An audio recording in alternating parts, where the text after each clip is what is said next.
Hello, everyone, and welcome back to Nightmare Narratives. I can picture some of you already in bed, maybe some of you just getting home from work. Wherever you are, whatever time it is, I'm glad you're here. If this helps you relax or sleep, please like and subscribe. It means a lot. Now let's get you comfortable, and I'll tell you tonight's story.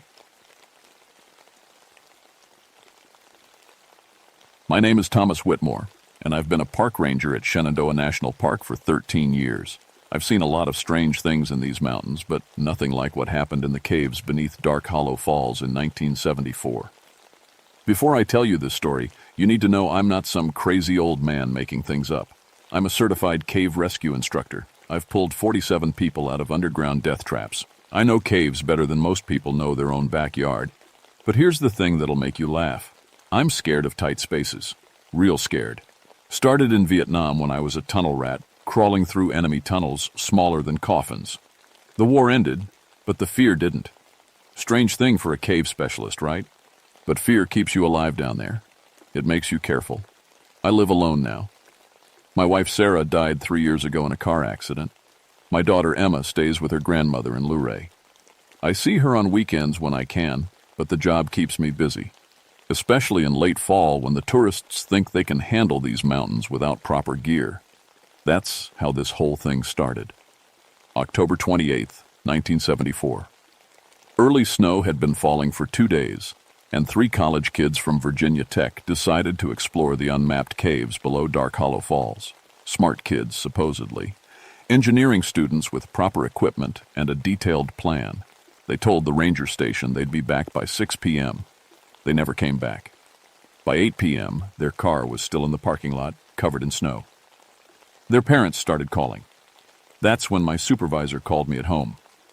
"Tom, we need you and your team at Dark Hollow. 3 missing spelunkers." I grabbed my gear, Petzl headlamp, 11mm static rescue rope, first aid kit, and my old military surplus equipment I'd never quite thrown away. The drive through the snow-covered park felt raunt. Somehow. Too quiet. Even with my heater running, I couldn't shake the cold that seemed to come from inside my bones. I met my partner, Jake Henderson, at the trailhead. Jake was a good man, 28 years old, married with 2 kids. He'd been my partner for 5 years, and I trusted him completely. We also had Maria Santos with us, a rookie ranger, fresh out of training, eager to prove herself on her first cave rescue. "What do we know?" I asked Jake as we checked our equipment. 3 kids, all experienced cavers. They had good gear, proper lights, emergency supplies. They were exploring the passages that branch off from the main chamber about 200 feet down. I nodded, but something felt off. The forest was too quiet. No owl calls, no rustling of small animals. Even the wind had stopped. Just the soft whisper of falling snow. "You ever been in those deep passages?" Maria asked. "Once," I said, "about 5 years ago. There's something strange about that cave system. Goes deeper than it should, according to the geological surveys, and it's..." I paused, trying to find the right words. "It's too clean. No bat droppings, no insects, no bacterial growth on the walls. Nothing lives down there." Jake laughed. "Come on, Tom. It's just mineral deposits affecting the ecosystem." Maybe he was right. Maybe I was just nervous because of the claustrophobia. But as we hiked the half-mile trail to the cave entrance, I kept looking over my shoulder. The snow had stopped, but the silence felt heavy, like the mountain itself was holding its breath. The entrance to Dark Hollow Cave is a narrow opening between 2 large boulders, hidden behind the waterfall. You have to crawl through about 10 feet of tunnel before it opens up into the main chamber. My chest tightened just looking at it, but I forced myself to stay calm. Fear keeps you alive, but panic gets you killed. We icked on our headlamps and started in. The main chamber was exactly like I remembered, about the size of a small church, with smooth limestone walls and a ceiling that disappeared into darkness above our heads. Our lights created dancing shadows that seemed to move on their own. The air smelled clean, almost sterile. Too clean for a cave. "Okay," I said, my voice echoing strangely. The missing kids were exploring the passage on the far wall. That's where we start. We found their rope anchored to a strong rock formation, disappearing down into a narrow passage I'd never fully explored. The rope was good quality, properly secured. These kids knew what they were doing. "Hello!" Jake called down the passage. "Virginia Tech cavers. Can you hear us?" Nothing. Just our voices bouncing back from the depths. I checked my GPS unit, though I knew it wouldn't work well underground. The display flickered strangely, showing impossible readings, like the cave extended down over 1,000 feet. That couldn't be right. The geological surveys said this cave system was shallow, maybe 300 feet at most. "Equipment's acting weird," I muttered. We started down the rope. The passage was narrow at first, just wide enough for one person. My breathing got shallow as the walls pressed in around me, but I pushed through. After about 50 feet, it opened up again into another chamber. This is where we found the first sign that something was very wrong. The 3 missing students' gear was arranged in perfect circles on the cave floor. Backpacks, water bottles, extra batteries, emergency food, all laid out like someone had organized a garage sale, but no sign of the students themselves. "What the hell?" Maria whispered. Jake knelt down and examined one of the backpacks. No struggle, no damage. It's like they just undressed and walked away. I felt that familiar tightness in my chest, but this time it wasn't claustrophobia. This was pure fear. In 13 years of rescues, I'd never seen anything like this. "Tom," Maria said, her voice shaking. "Look at the wall." I turned my headlamp toward where she was pointing. Burned into the smooth limestone were handprints, dozens of them. But these weren't normal handprints. They were too large, with fingers that seemed too long, and they were still warm. I touched one with the back of my hand and jerked away immediately. The stone was hot, like someone had just pressed their burning palm against it. "We need to go deeper," I said, though every instinct was screaming at me to run. They might still be alive. The next passage sloped steeply downward. Our headlamps seemed dimmer here, though I'd just changed the batteries. The beam didn't reach as far, and the darkness felt thick, almost solid. That's when Jake saw them first. "Tom," he said, grabbing my arm, "look at my shadow." I turned my light toward the wall where his shadow should be. Instead, I saw something impossible. The shadow was moving independently, waving its arms while Jake stood perfectly still. "Must be a trick of the lights," I said, but my voice cracked. Multiple light sources creating overlapping shadows. But even as I said it, I knew it wasn't true. We all moved our lights around, testing different angles.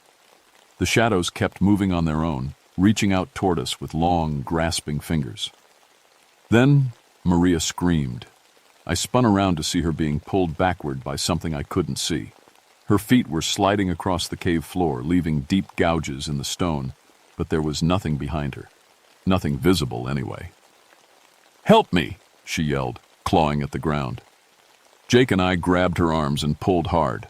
For a moment it was like playing tug-of-war with empty air. Then suddenly the invisible force let go and we all tumbled backward. Maria was shaking, tears streaming down her face.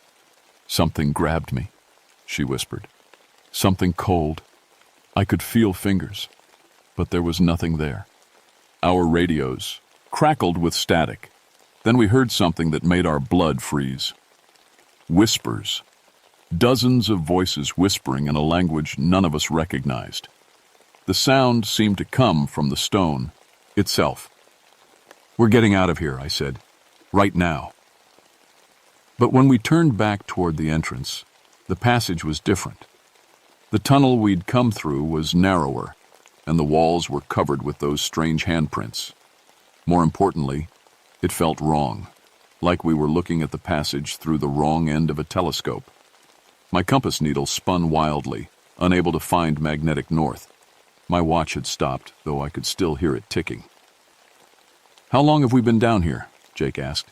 I checked my watch, 9:30 p.m., but that was impossible. We'd entered the cave at 8:45.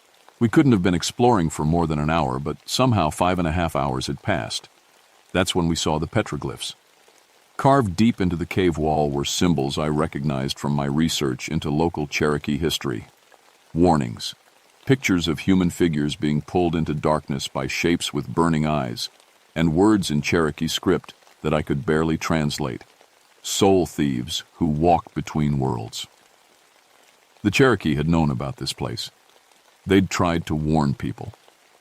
As we studied the ancient carvings, our headlamps finally revealed what was really sharing the cave with us. Moving along the walls like living shadows were shapes that looked almost human, but wrong. Too tall, with arms that reached too far and eyes that burned like red coals. They were watching us. The shadow figures didn't move like normal creatures. They flowed along the walls and ceiling like liquid darkness, always staying just at the edge of our light. When I turned my headlamp directly at one, it would fade away, but I could still feel it watching from somewhere just out of sight. "Stay close," I whispered to Jake and Maria. "Keep your lights moving. Don't let them get behind us." We tried to retrace our steps, but the cave had changed. Passages that had been wide were now narrow. Tunnels that had sloped gently now dropped straight down into black holes that our lights couldn't penetrate. It was like the cave itself was alive, shifting and changing to trap us. "This is impossible," Maria said. "Caves don't just change." "A lot of impossible things are happening tonight," Jake replied. We'd been walking for what felt like hours when we heard the first scream. It was human, definitely human, echoing from somewhere deep below us. One of the missing students was still alive. "Down there," I said, pointing to a passage we hadn't explored. "We have to try." The passage was narrow, too narrow. My chest tightened as we squeezed through, and I could feel the weight of tons of rock above us. But someone was still alive down there. I couldn't abandon them.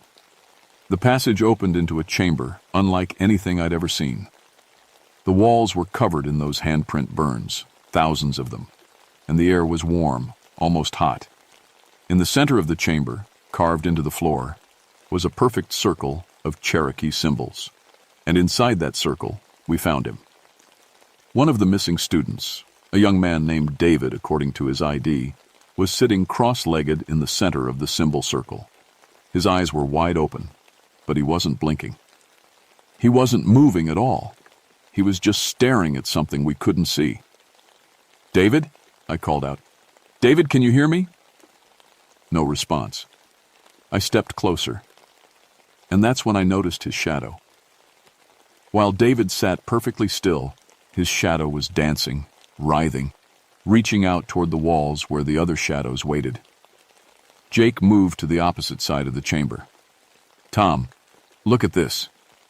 He was pointing at the wall behind David. Burned into the stone in letters 3 feet tall were words in English. "They take the shadow first, then they take the soul." That's when David finally moved. His head turned toward us with a slow mechanical motion, and when he opened his mouth to speak, the voice that came out wasn't his. "You shouldn't have come here," the voice said, low and echoing like it was coming from a deep well. "This place is hungry. It's been hungry for so long." The shadow figures along the walls began moving faster, circling the chamber like sharks. I could see them clearly now. Tall, impossibly thin creatures with burning red eyes and fingers that ended in sharp points. They moved without making any sound, but the air grew colder wherever they passed. "David, we're here to help you," Maria said, stepping toward the circle. "Don't!" I grabbed her arm. "Don't cross that circle. I think it's the only thing protecting him." But I was wrong. As soon as I spoke, one of the shadow creatures reached down from the ceiling and grabbed Jake by the shoulders. He screamed as those burning fingers touched him, and I could smell his jacket starting to smoke. The creature lifted Jake off the ground effortlessly, carrying him toward the wall. But instead of hitting solid stone, Jake passed right through the rock face like it was made of water. His screams echoed from inside the wall itself, growing fainter and fainter until they stopped. Jake was gone. My partner of 5 years, father of 2 children, had been pulled into solid rock by something that shouldn't exist. "Oh God," Maria whispered. "Oh God, oh God, oh God." The shadow creatures were getting bolder now. They dropped from the ceiling and rose from the floor, surrounding us. Their eyes burned brighter, and I could feel heat radiating from their bodies. The smell of sulfur filled the chamber. That's when I understood what we were dealing with. These weren't ghosts or spirits. They were something else, something from another place entirely. They existed between dimensions, able to move through solid matter like it was air, and they were hungry for something only living humans could provide. David's body suddenly went limp, collapsing to the floor. His shadow, however, remained sitting upright in the circle, the shadow version of... David turned to look at us and smiled with a mouthful of burning teeth. "Your turn," it said. The shadow creatures rushed toward us all at once. Maria fired her flare gun, and brilliant red light filled the chamber. The creatures recoiled, hissing like angry cats. Where the flare light touched them, their forms became less solid, more transparent. "Light!" I shouted. "They can't stand bright light." But we only had 3 flares between us, and dozens of the creatures. As the first flare began to fade, they pressed closer again. Maria fired her second flare, buying us a few more seconds. "We have to get out of here!" But there was nowhere to go. The passage we'd come through was now filled with shadow creatures blocking our escape. We were trapped in the chamber with these impossible beings, and our light was running out. I fired my only flare at the thickest group of creatures, and they scattered. For just a moment, I saw another passage on the far side of the chamber, one that hadn't been there before. "There!" I pointed. "Run!" We sprinted across the chamber as the flare light dimmed. Behind us, the shadow creatures gave chase, flowing across the walls and ceiling like a black tide. I could feel their cold breath on my neck and hear the whisper of their voices promising terrible things. We dove into the new passage just as my flare died completely. In the sudden darkness, something grabbed Maria's leg. She screamed and kicked, but the creature's grip was too strong. It began pulling her back toward the chamber. I grabbed her hands and pulled as hard as I could, but it was like fighting a hydraulic winch. Whatever had her was impossibly strong. "Tom," she said, looking into my eyes, "tell them what happened here. Tell them about the shadow people." Then she let go of my hands and fired her last flare directly at the creature holding her. The brilliant light Revia led the thing in all its horrible detail. A towering figure of living darkness, with eyes like burning coals and a mouth that opened too wide, showing rows of needle-sharp teeth. The light heard it, made it shriek and release Maria's leg. But instead of running, she did something I'll never forget. She held that flare like a sword and walked directly toward the creature, forcing it back into the main chamber. "Go!" she yelled. "Get out while you can!"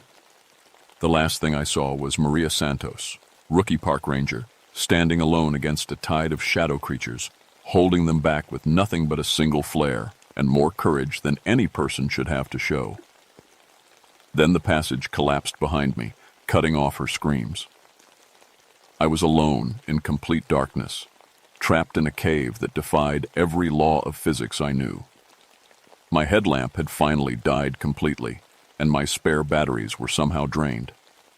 The only sound was my own ragged breathing and the distant whispers of the shadow creatures somewhere in the darkness around me. But they weren't attacking. Not yet. They were waiting for something. I felt along the passage walls, trying to find some way out. The stone was warm to the touch, almost alive. And everywhere I reached, I felt those burned handprints. Hundreds of them. Thousands. How many people had been taken by these creatures over the years? How many had ended up like David, sitting empty-eyed while their shadows danced for these monsters? That's when I remembered the Cherokee symbols on the cave wall. The warnings. The ancient people had encountered these things before and found a way to fight them. But how? I pulled out my military knife and tried to remember the symbols I'd seen. Cherokee protection marks. My hands shook as I carved the first symbol into the cave wall, working purely by touch. The stone was soft here, almost clay-like, and the carving came easy. As soon as I finished the first symbol, a faint glow appeared around the carved lines. Not much, just barely enough to see my hands, but it was something. The whispers in the darkness grew angry, more urgent. I carved another symbol, then another. Each one glowed a little brighter, pushing back the darkness inch by inch. But the shadow creatures weren't going to let me work in peace. I could feel them pressing closer, and the air was getting colder. Something touched my shoulder. I spun around, knife in hand, and saw one of the creatures standing right behind me. Up close, it was even more horrible than I'd imagined. Its face was almost human, but wrong. Like someone had stretched a person too tall and filled them with liquid darkness.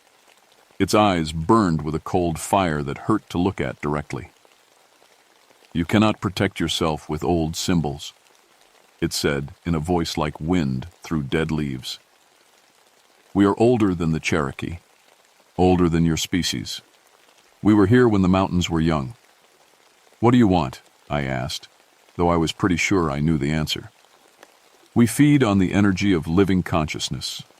Your thoughts, your memories, your dreams. They sustain us. But we cannot simply take them. You must choose to give them willingly, or they provide no nourishment." I thought about David, sitting motionless in that circle while his shadow danced. You trap people, make them give up. We offer them escape from fear, from pain, from all the burdens of living. In return, they give us their essence. It is a fair trade. What about the 3 students? The creature's smile was terrible. They chose to stay. As your companions chose to stay. As you will choose. I could feel it then. A terrible temptation to just stop fighting. To sit down in the darkness and let these things take away all the pain and fear and loneliness I'd been carrying since Sarah died. No more claustrophobia. No more nightmares about Vietnam. No more empty house and weekend visits with Emma that always ended too soon. The knife felt heavy in my hand. The Cherokee symbols I'd carved were glowing brighter, but they seemed so small against all this darkness. "I know what you're thinking," the creature whispered. "You blame yourself for your wife's death. If you had driven that night instead of letting her go alone, if you had left work earlier, if you had been a better husband." It was reading my thoughts, finding every guilty secret and regret I'd buried. And the worst part was, it was right. I did blame myself. I had been working late that night, choosing overtime pay over dinner with my wife. She'd driven herself to her sister's house in the rain, and a drunk driver had run a red light. "Give us your pain," the creature said. "Give us your guilt. We will take it all away." For a moment I almost did it. The offer was so tempting. But then I thought about Emma, my daughter. She'd already lost her mother. If I disappeared in these caves, she'd lose her father too. She'd grow up an orphan, always wondering what happened to me. I couldn't do that to her. I turned back to the wall and kept carving symbols even as more shadow creatures gathered around me. They pressed closer, their cold presence making my breath come out in visible clouds, but they couldn't cross the faint barrier of light created by the Cherokee marks. "You will tire eventually," one of them said. "You will make a mistake, and then we will have you." Maybe they were right, but I kept carving, working my way around the passage, creating a circle of protection symbols. With each mark, the light grew stronger, and the creatures had to step further back. That's when I realized something important. They weren't just afraid of light. They were afraid of intention. The Cherokee symbols weren't magic by themselves. They were a way of focusing human will, human determination to survive and protect others. I thought about Emma as I carved, about getting back to her, about being the father she needed, about Jake's kids, who deserved to know what really happened to their dad, about Maria, who died to give me a chance to escape. The light from the symbols blazed brighter, and the shadow creatures recoiled with hissing sounds like steam escaping from a kettle. "You cannot hold this forever," they said. But their voices sounded less certain now. I completed the circle of symbols and stood in the center, surrounded by protective light. For the first time since entering the cave, I felt safe. But I also felt something else. A rumbling in the stone around me, like the mountain itself was waking up. The cave was collapsing.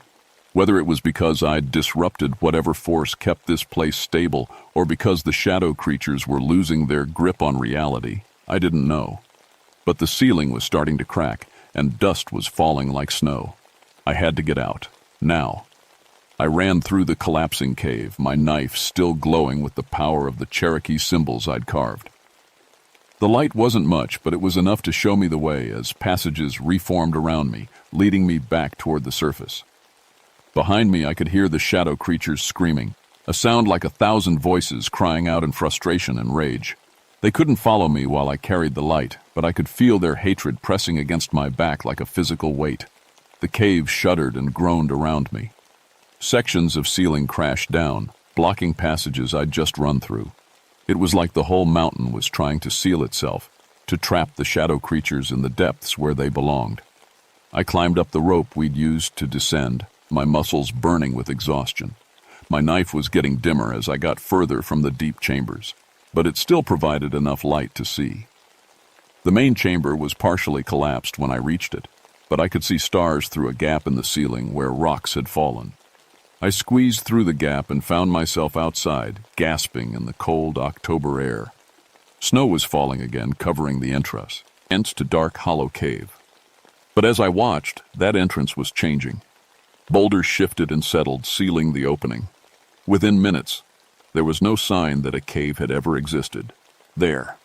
I stumbled through the snow, back to where we'd parked. Jake's truck was still there, covered in white. My own vehicle started on the first try, as if everything above ground was still normal. By the time I reached the ranger station, it was dawn. I'd been in the caves for 10 hours, but it felt like days. My supervisor was waiting for me, along with 2 men in dark suits who said they were from the Department of the Interior. "Where's your team, Whitmore?" my supervisor asked. I told them everything.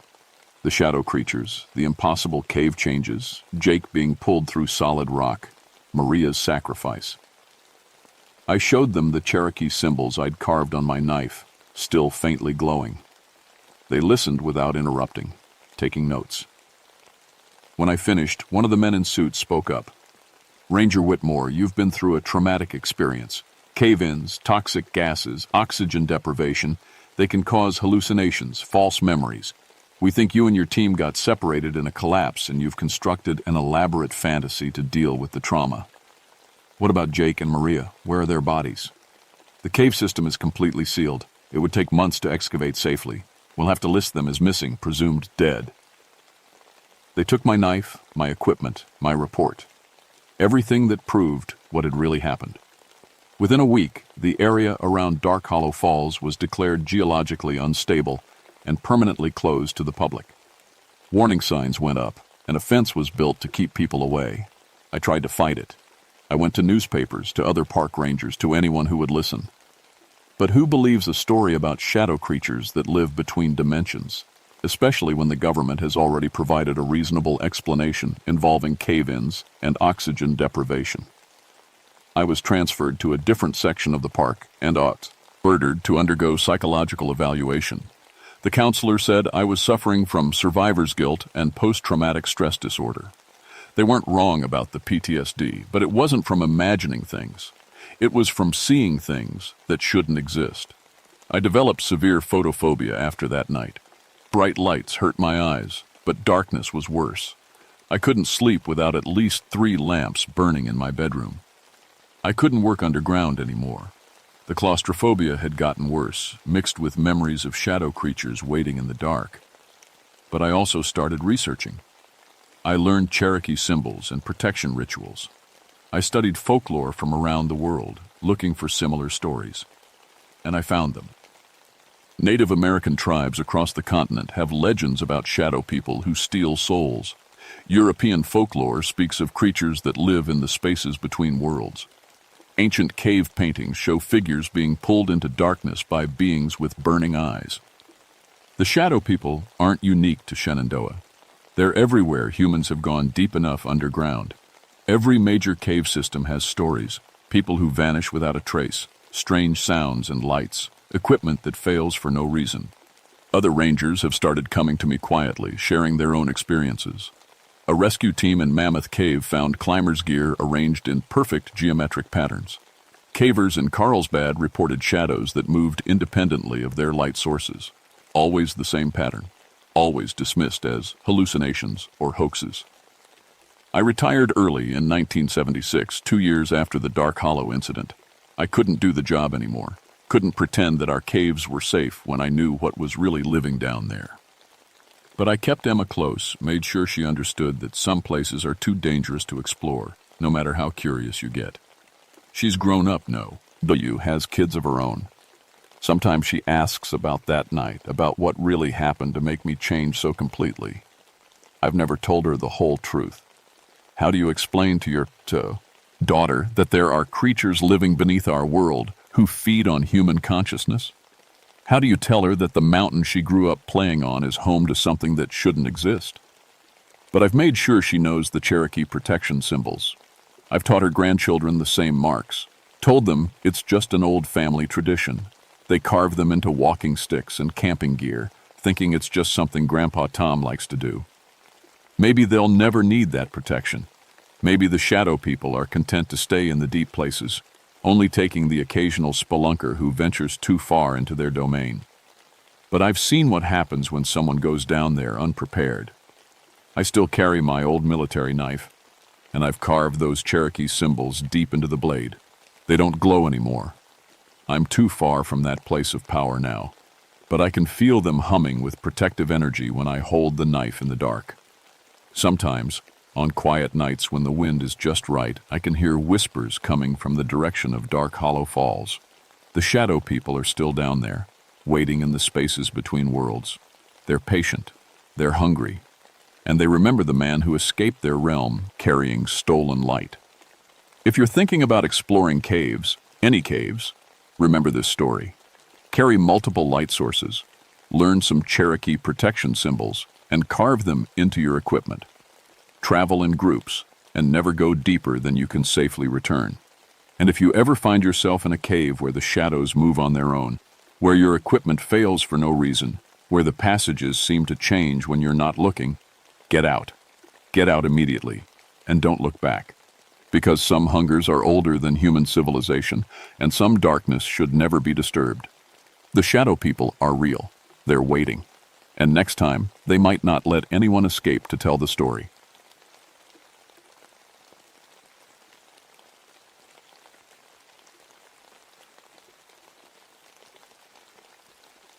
My name is Patricia Stormcrow, and I've been flying helicopters for the National Park Service for 8 years now.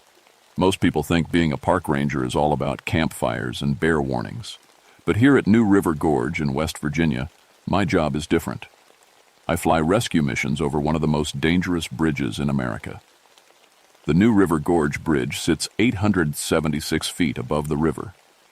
When people fall from there, or when cars crash on the mountain roads below, I'm the one who gets the call.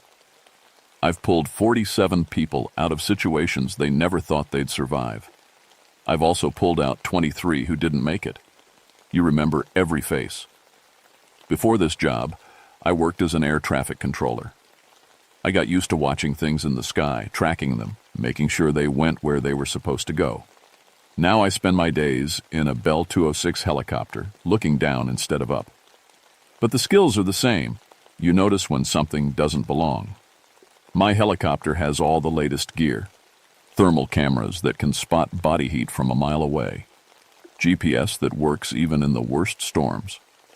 Radio equipment that keeps me connected to base no matter how deep in the gorge I fly. I trust my equipment like I trust my own hands. The thing is, I've always been a skeptic. When people in Point Pleasant talk about the Mothman, that giant bird thing with red eyes that supposedly shows up before disasters, I just nod and smile. Folklore is folklore. I deal with facts. I deal with what I can see and measure and prove. But that was before February 15th, 1993. The weather that morning was ugly. Gray clouds hung low over the bridge, and the wind was gusting to 40 knots. Not great flying weather, but not impossible either. I'd been called out because bridge workers reported strange vibrations in the main support cables. After what happened to the Silver Bridge in Point Pleasant back in 196, 46 people dead when it collapsed. We don't take bridge problems lightly. I did my pre-flight check like always. Oil levels good, fuel tank full, all instruments reading normal. The only thing that felt off was the silence. Usually the birds around the gorge are noisy, especially the crows. They like to follow my helicopter, probably hoping I'll drop something edible. But that morning, not a single bird was in the sky. Weather's got them spooked, I told myself, and lifted off. The bridge came into view 5 minutes later. From the air, it's beautiful. A single steel arch spanning the gorge like a rainbow made of metal. But as I got closer, something made my stomach tighten. The bridge looked wrong somehow. Not broken, just wrong. I circled lower, using the thermal camera to scan the structure. That's when I saw the first impossible thing. Several of the main support cables were twisted, not bent or broken, twisted, like someone had grabbed steel cables as thick as a person's waist and wrung them out like wet towels. No wind could do that. No weather could do that. The forces required would be enormous. I radioed back to base. "Control, this is Ranger 1. I'm seeing some unusual damage to the bridge structure. The main cables show signs of twisting stress. Recommend immediate engineering inspection." "Copy that, Ranger 1. Can you determine the cause?" I stared at the twisted metal through my binoculars. "Negative, Control. This doesn't match any damage pattern I've seen before." That's when my radio filled with static. Not the normal kind you get from weather interference. This was different. A rhythmic pulsing that almost sounded like breathing. My compass needle started spinning slowly, like it couldn't find magnetic north. I've flown in storms, through mountain passes, over forest fires. I know equipment failure when I see it. But this wasn't failure. This was like something was actively messing with my instruments. "Control, I'm experiencing some technical difficulties. My navigation equipment is acting up." The static got worse. Through it, I thought I heard something else, a sound like massive wings beating, but that was impossible. There was nothing on my thermal camera, nothing visible through the windscreen. I decided to head back to base. As I banked away from the bridge, I caught a glimpse of movement in my peripheral vision. Something large and dark on the bridge's north tower. But when I turned to look directly at it, nothing was there. Just an empty steel tower reaching up into the gray sky. But as I flew home, I couldn't shake the feeling that something had been watching me. Something that didn't want to be seen. 3 days later, I was back at the bridge with a full engineering team. State highway inspectors, structural engineers, even a guy from the company that built the bridge back in 1977. They spent 6 hours examining every inch of those twisted cables. "Never seen anything like it," the head engineer told me as we wrapped up. "The metal shows signs of tremendous torque stress, but there's no evidence of equipment contact. No tool marks, no heat damage from cutting torches. It's like something just grabbed them and twisted." "What kind of force would that take?" I asked. He did some quick math on his clipboard. "Conservative estimate? About 50,000 pounds of torque pressure. You'd need industrial equipment, heavy machinery." I looked around the bridge deck. "Any evidence heavy machinery was up here?" "That's the thing. No crane marks on the pavement, no tire tracks, no nothing. If someone did this with equipment, they did it and cleaned up so well it's like they were never here." That night, I couldn't sleep. I kept thinking about those cables, about the static in my radio, about that glimpse of movement on the tower. So I decided to do something stupid. I decided to fly back to the bridge after dark. I told myself it was just to get another look without all the POSs. Pull around. Maybe I'd missed something in the daylight. Maybe the thermal camera would pick up residual heat signatures or something useful. I lifted off at 11 p.m. The night was clear, stars bright overhead, no wind to speak of, perfect flying conditions. The bridge was completely dark except for the aircraft warning lights on the towers. I flipped on my spotlight and started another slow circle, scanning the structure. That's when I saw him. A man was standing on the bridge deck, right in the middle of the span, where the twisted cables were. I immediately radioed the state police. Jumpers sometimes come to the bridge at night, and we have protocols for talking them down. But as I got closer, my spotlight illuminating the figure, I realized this wasn't a potential suicide. The man was over 7 feet tall. That was my first clear thought. He was too tall to be normal, and he wasn't wearing any clothes, but he didn't look naked either.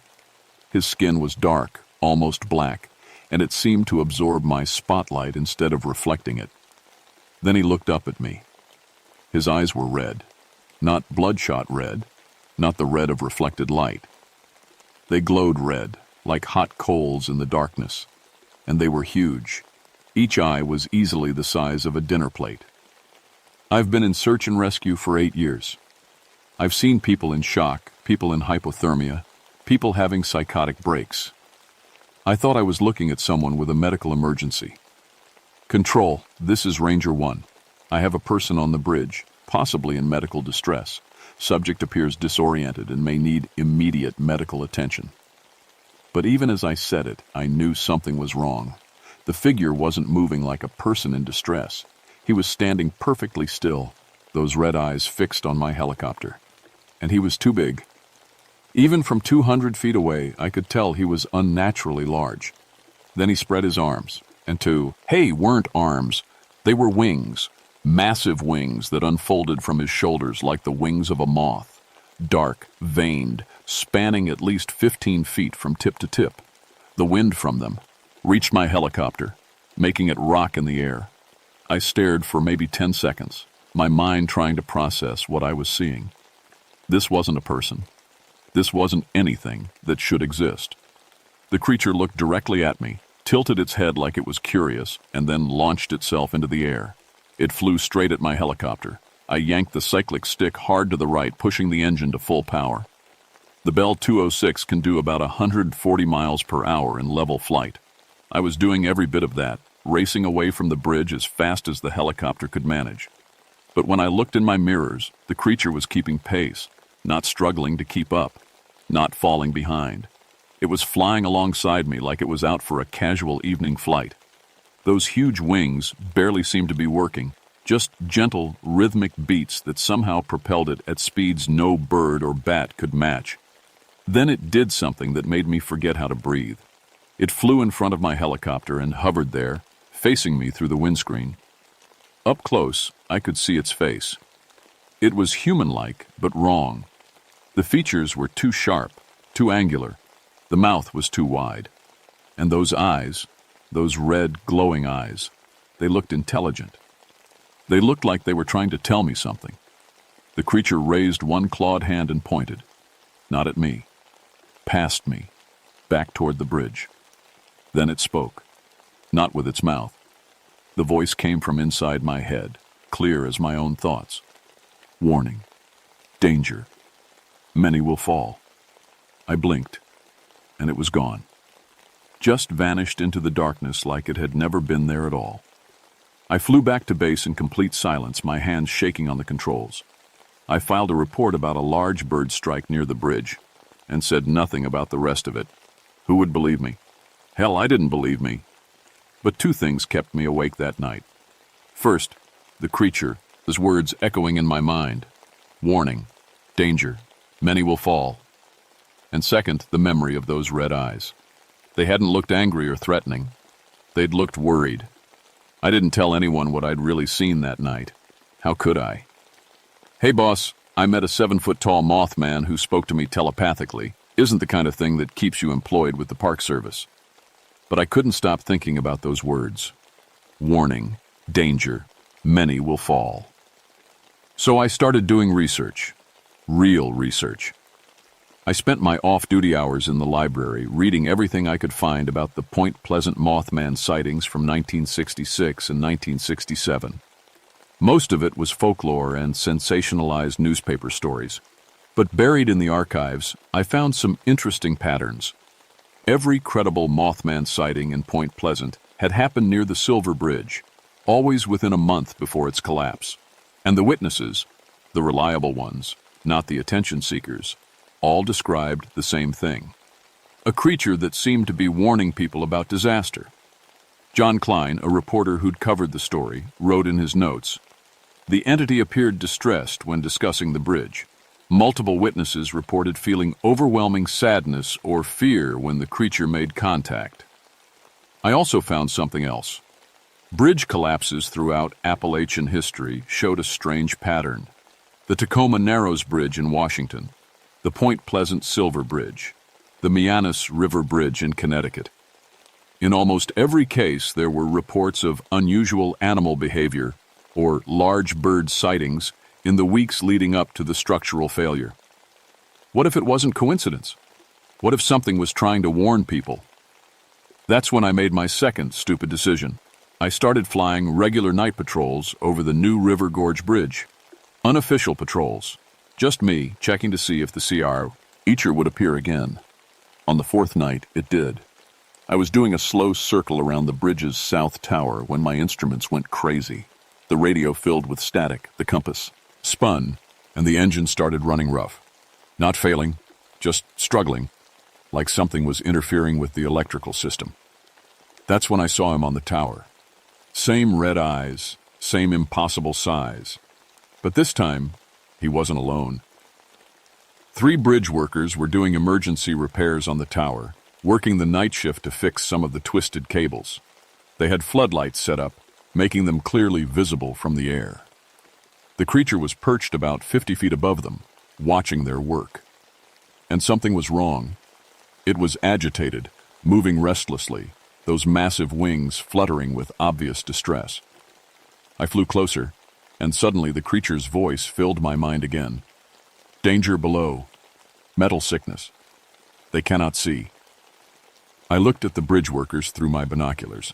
They seemed fine, going about their business, cutting away the damaged cables and installing new ones. What danger? I whispered, feeling foolish for talking to empty air. The creature leaped from the tower and flew directly toward my helicopter. This time, I didn't run. I held position as it approached the windscreen. Up close, I could see details I'd missed before. Its skin wasn't really skin. It was more like fur, fine and dark. The wings had intricate patterns on them, like a moth's wings, but larger and more complex. And those eyes weren't just glowing. They were moving, the light shifting and swirling like it was looking into different dimensions. Show me, I said aloud. The creature pressed one clawed hand against the windscreen. The moment it made contact, my vision exploded with images. I saw the bridge as it was now. Then I saw it changing. The metal aging rapidly, stress fractures spreading through the support cables like cracks in ice. I saw the twisted cables they'd found, not damaged by some outside force, but warning signs. The metal itself was failing from the inside. Out. The vision shifted. I saw the bridge during rush hour traffic. Cars packed bumper to bumper. Tourists stopping to take photos. And then I saw the south tower buckle, the roadway tilting, vehicles sliding helplessly toward the water 76 feet below. I saw bodies, dozens of them. People I might recognize if I met them on the street. The vision ended as suddenly as it started.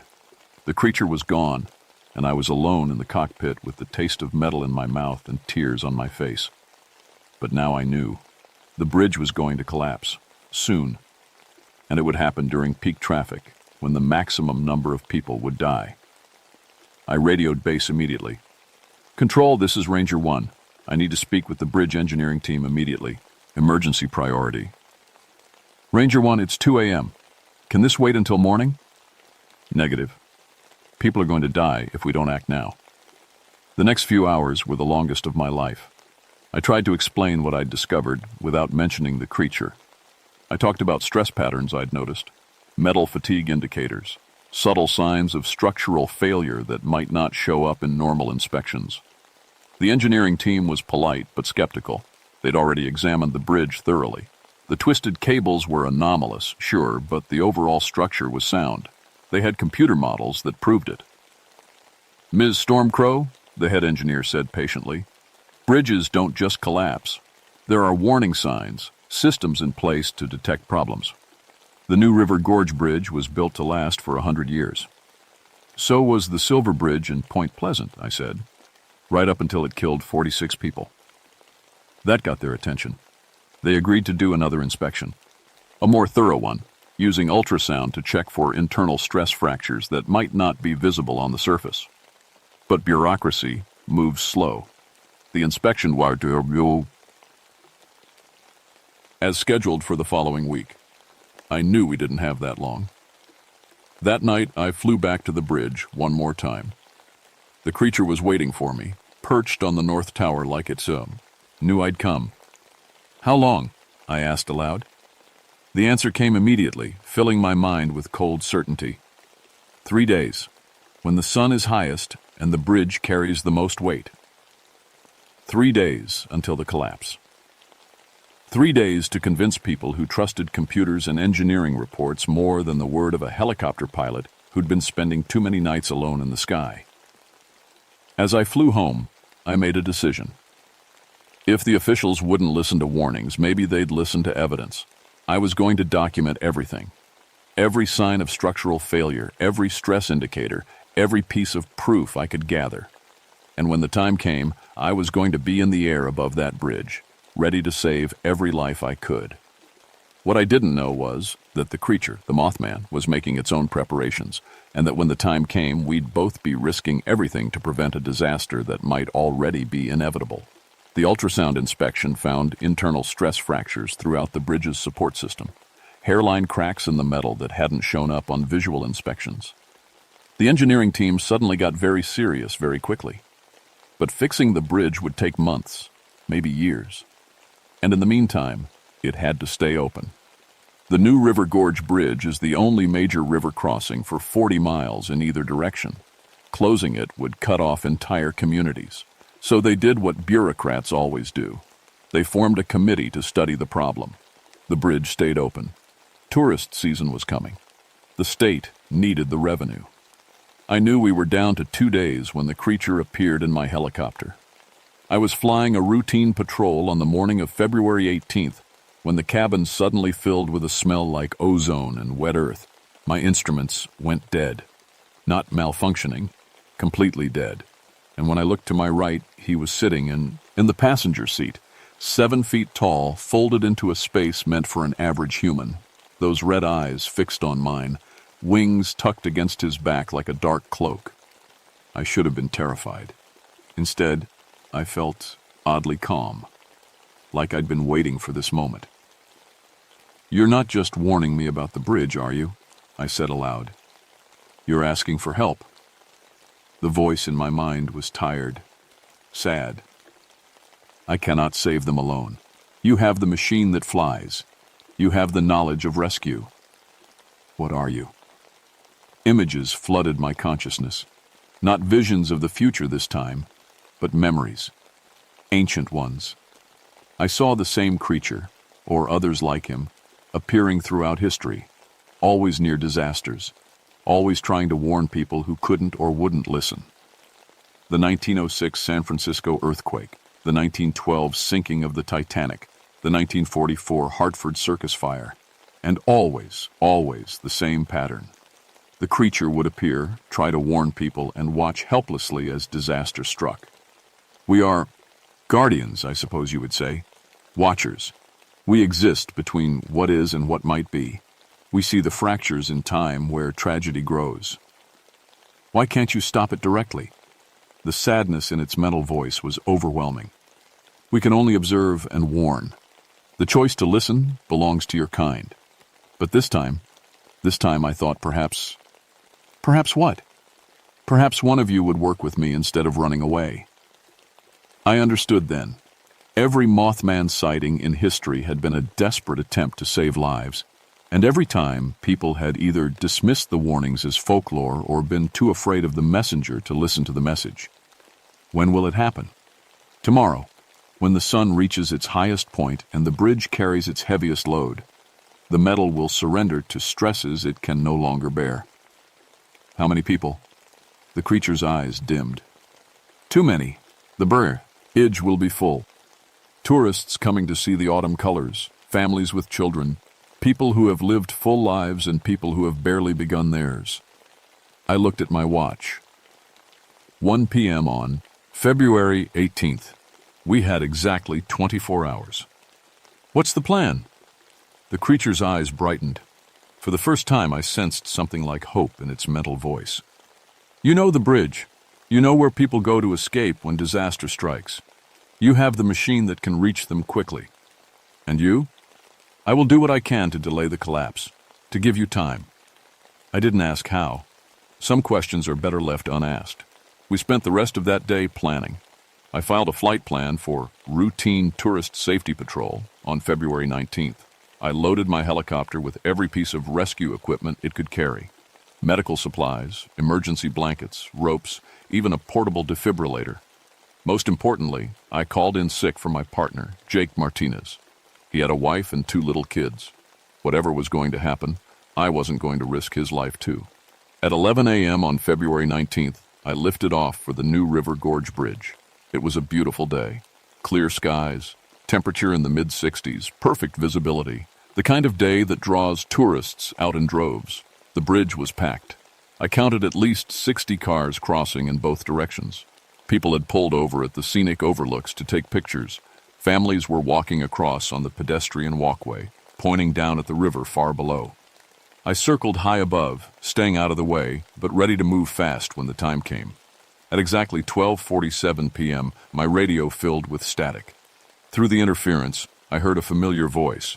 "It begins. The South Tower first." I looked down and saw him. The Mothman was perched on the South Tower's peak, his wings spread wide. Even from 500 feet up, I could see the red glow of his eyes. Then I saw something that made my blood freeze. The tower was moving, just slightly, swaying in a way that towers aren't supposed to sway. The first cable snapped at 12:51. It made a sound like a goo and shot, echoing across the gorge. People on the bridge stopped walking, looked around confused. Cars slowed down as drivers tried to figure out what they'd heard. The second cable snapped at 12:53. This time, everyone felt it. The bridge deck shifted maybe 6 inches to the south. Not much, but enough to make it clear that something was seriously wrong. That's when the panic started. People began running. Cars accelerated, trying to get off the bridge before whatever was happening got worse. But there were too many of them, and the bridge was too long. Traffic jammed up at both ends as everyone tried to escape at once. The third cable snapped at 12:55. The South Tower tilted. Not much, maybe 5 degrees. But when you're 876 feet in the air, 5 degrees feels like the end of the world. I dove toward the bridge, pushing my helicopter to its limits. Through my headphones, I could hear the Mothman's voice. "The tower holds for now. I have perhaps 5 minutes before the metal surrenders completely." "How are you holding it?" "By will alone, but will is not infinite." I reached the bridge just as the fourth cable snapped. The roadway tilted sharply, and 3 cars slid toward the gap where the safety barrier had been. I watched a blue sedan with a family inside go over the edge, falling toward the water. I dove after them. The Bell 206 isn't designed for vertical rescues, but adrenaline makes you creative. I managed to get underneath the falling car and deploy my rescue winch. The hook caught the car's rear bumper just 200 feet above the water. The winch groaned under the weight, but it held. I pulled them back up to the bridge level where other people helped drag the family to safety. But even as I saved those 4 lives, I could see more cars sliding toward the edge.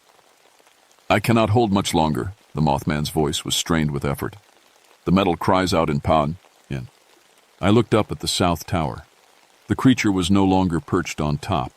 He was wrapped around the tower's base, his wings spread wide, his clawed hands gripping the steel beams. Somehow, through sheer force of will or whatever power he possessed, he was holding the tower upright. But I could see it was killing him. His red eyes were dimming, and dark cracks were spreading across his skin like stress fractures in metal. "Hold on," I radioed back. "Just a little longer." I worked faster than I've ever worked in my life. The helicopter became a lifeline, ferrying people from the collapsing bridge to safety on solid ground. I pulled a school bus full of kids off the tilting roadway. I rescued 2 elderly couples who couldn't run fast enough. I grabbed a woman who was dangling from a broken guardrail by her fingertips. Each rescue took precious time, and with each passing minute, I could feel the Mothman's strength fading. At 1:15 p.m., his mental voice was barely a whisper. "I cannot, much longer." I looked down and saw there were still at least 20 people trapped on the bridge. Too many for me to save before the creature's strength gave out entirely. That's when I made the hardest decision of my life. "Let it go," I told him. "Let the bridge fall." "But the people, trust me." I positioned my helicopter directly under the bridge's center span. When the south tower finally collapsed, the roadway would tilt like a ramp. If I timed it right, if I was in exactly the right position, I could catch the remaining people as they slid off the edge. It was insane. It was impossible. It was the only chance those people had. "Let go," I said again. "Now!" The Mothman released his grip on the tower. The south side of the new River Gorge Bridge collapsed in a cascade of twisted metal and concrete. The roadway tilted at a 45-degree angle, and everything on it began sliding toward the river. Cars, trucks, people, all tumbling through the air toward the water, 876 feet below. I caught as many as I could. The official report said that equipment failure caused the new River Gorge Bridge collapse at 1:17 p.m. on February 19, 1993. Metal fatigue, inadequate inspection protocols, design flaws that had gone unnoticed for 16 years. 23 people died. 47 lived. The local newspapers called me a hero. The governor gave me a medal. The Park Service promoted me to Chief of Aviation Safety for the entire southeastern region. But I know the truth. I didn't save those people. The Mothman did. I never saw him again after the bridge fell. When the tower collapsed and he finally let go, something went out of those red eyes. Not death exactly, but departure. Like whatever force had kept him here, whatever purpose had driven him to try to save lives, had been fulfilled. The last thing I felt from him wasn't words. It was gratitude. They transferred me to a desk job 6 months later. Stress-related performance issues, according to my file. Apparently, surviving a major disaster and saving 47 lives makes you emotionally unstable in the eyes of federal bureaucracy. I didn't fight it. I'd seen enough. But I kept monitoring bridge safety reports from across the Appalachian region, looking for patterns, watching for signs. And sometimes, late at night when I'm reviewing structural engineering reports and safety inspection data, I'll come across something interesting. A bridge in Virginia where workers reported seeing large birds near damaged support cables. A span in Kentucky where multiple witnesses described red lights moving around the towers just before a safety inspection revealed critical stress fractures. Each time I pick up the phone and make some calls. Anonymous tips to the right engineering firms. Suggestions that maybe they should take another look at that particular bridge, just to be safe. Sometimes they listen, sometimes they don't. But I've learned something important in the 28 years since the new River Gorge Bridge collapsed. Monsters aren't always the creatures we're afraid of. Sometimes they're the ones trying to protect us from the things we should really fear. Structural engineering failure, human negligence, the bureaucratic indifference that values convenience over safety. Those are the real monsters. The Mothman was just trying to save us from ourselves. I'm 60 years old now. Retired from the Park Service, living in a small house outside Beckley, West Virginia. I still keep my pilot's license current, just in case, and sometimes, on clear nights when the stars are bright over the mountains, I take my little Cessna up for a flight around the gorge. The new bridge they built is beautiful. Modern engineering, computer-designed safety systems, built to last for 200 years instead of 100. But I still scan the towers when I fly past, looking for red lights, listening for that familiar voice in my mind, because somewhere out there, I believe he's still watching, still trying to warn people about disasters they can't see coming, still hoping that maybe, just maybe, someone will listen before it's too late. And if he ever needs help again, if another bridge starts showing stress fractures or another disaster needs preventing, I'll be ready. Some people are afraid of things that go bump in the night. Me? I'm afraid of the silence when they stop trying to warn us. The Mothman wasn't the monster in this story. We were.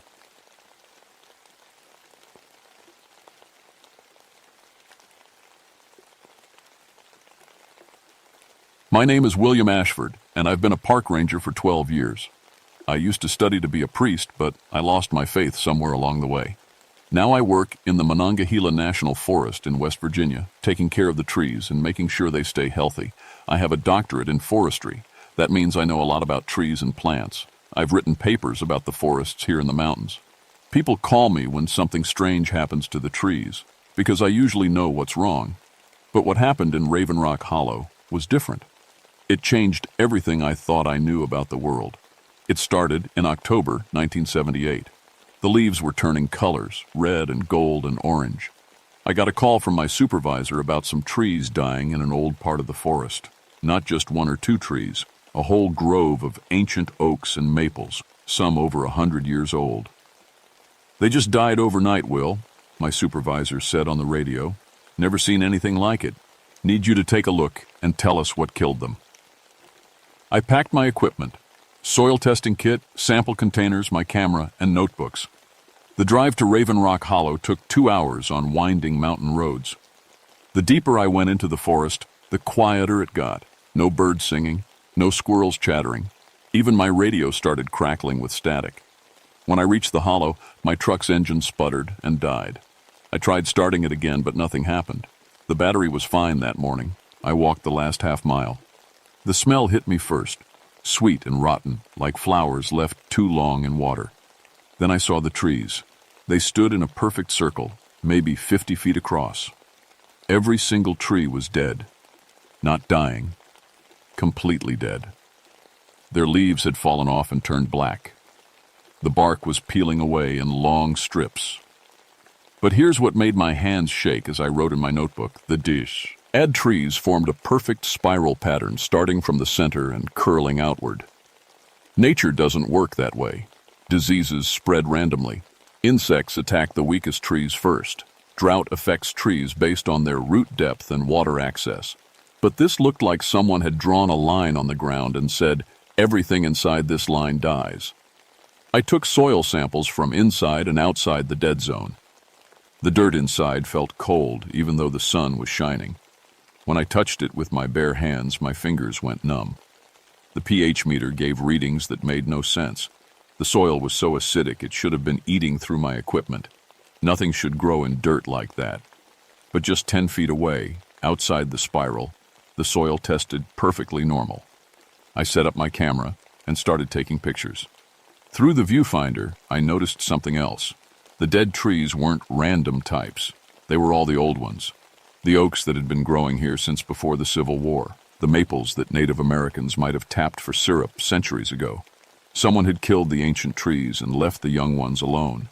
As the sun got lower, shadows stretched between the dead trunks. That's when I heard it. A sound like wind through leaves, but there were no leaves left. The sound was coming from the center of the spiral. I should have left then. Any smart person would have packed up their equipment and hiked back to get help. But I'm a scientist. I needed to understand what was happening. I walked toward the center of the dead trees, stepping over roots that crumbled under my boots. The sweet, rotten smell got stronger. My camera battery died, even though it was full when I started. In the very center of the spiral stood one tree that wasn't quite dead. An old oak, maybe 200 years old. Its trunk was wider than I could reach around. Most of its leaves had fallen, but a few still clung to the branches. They were moving in a wind I couldn't feel. Carved into the bark, about eye level, were symbols I didn't recognize. Not initials like kids. Carve. These were older, deeper. They looked like they'd been cut into the tree a long time ago and had grown with the bark. I reached out to touch them, and the tree's remaining leaves rustled louder, like a warning. That's when I saw her, just for a second standing behind the oak tree. A woman in a long, dark dress. Her hair hung down over her face, but I could see she was pale. Not just pale, but white as bone. She was there, and then she wasn't. My rational mind said it was a trick of the shadows, the setting sun playing games with my eyes. But every instinct I had was screaming at me to run. I grabbed my equipment and walked quickly back to my truck, trying not to look over my shoulder. My hands shook as I tried the ignition. On the third try, the engine turned over. As I drove away, I looked in my rear-view mirror. The woman was standing at the edge of the dead zone, watching me leave. This time I could see her face clearly. She was beautiful, but wrong somehow, like a painting of a person instead of a real person. And she was smiling. I drove straight to town and spent the night in a motel, even though I lived only an hour away. I told myself I was just being careful, making sure my truck would start in the morning.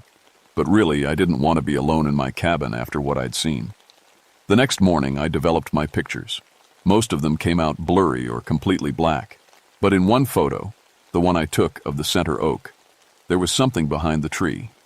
A pale shape that might have been a person, or might have been a woman in a long, dark dress. I went back to Raven Rock Hollow 3 days later with my research partner, Dr. Sarah Chen. Sarah was a forest pathologist. She studied tree diseases. If anyone could explain what killed those trees, it would be her. "Will, this is incredible," she said, kneeling by the dead oak in the center. She was king samples of the bark, scraping pieces into small containers. "I've never seen cellular damage like this. It's like something sucked all the life out of these trees in a few hours." I was taking more soil samples around the edge of the dead zone. Any idea what could cause it? Maybe a chemical spill? Some kind of industrial accident? Sarah stood up and brushed dirt off her knees. "But there's no chemical plant for 50 miles. And look at this pattern. It's too organized to be accidental." She was right. In the daylight, the spiral pattern was even more obvious. The dead trees formed a perfect curve from the center outward, like a massive fingerprint pressed into the forest floor.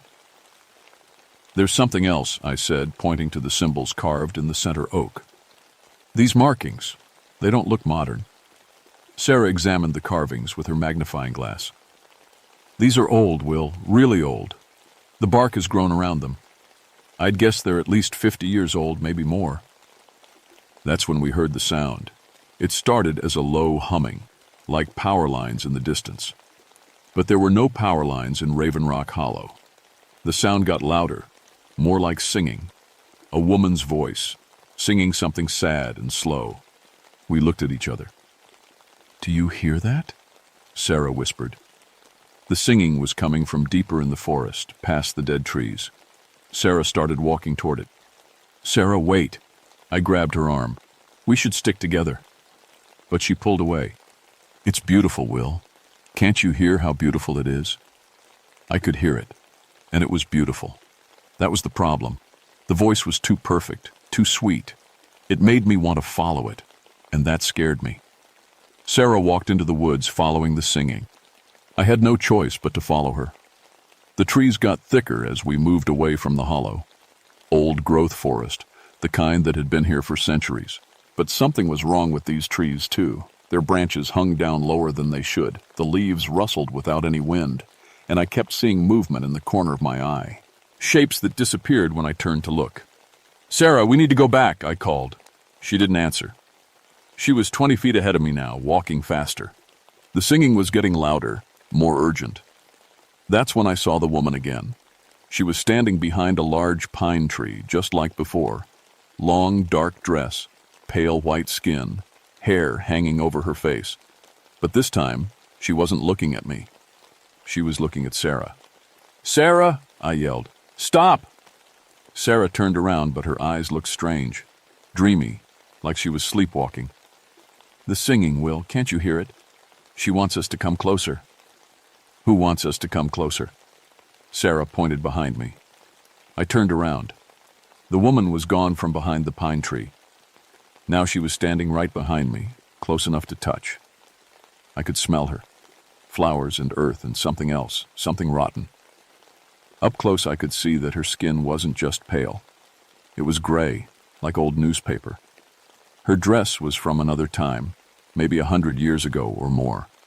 And her eyes were completely black.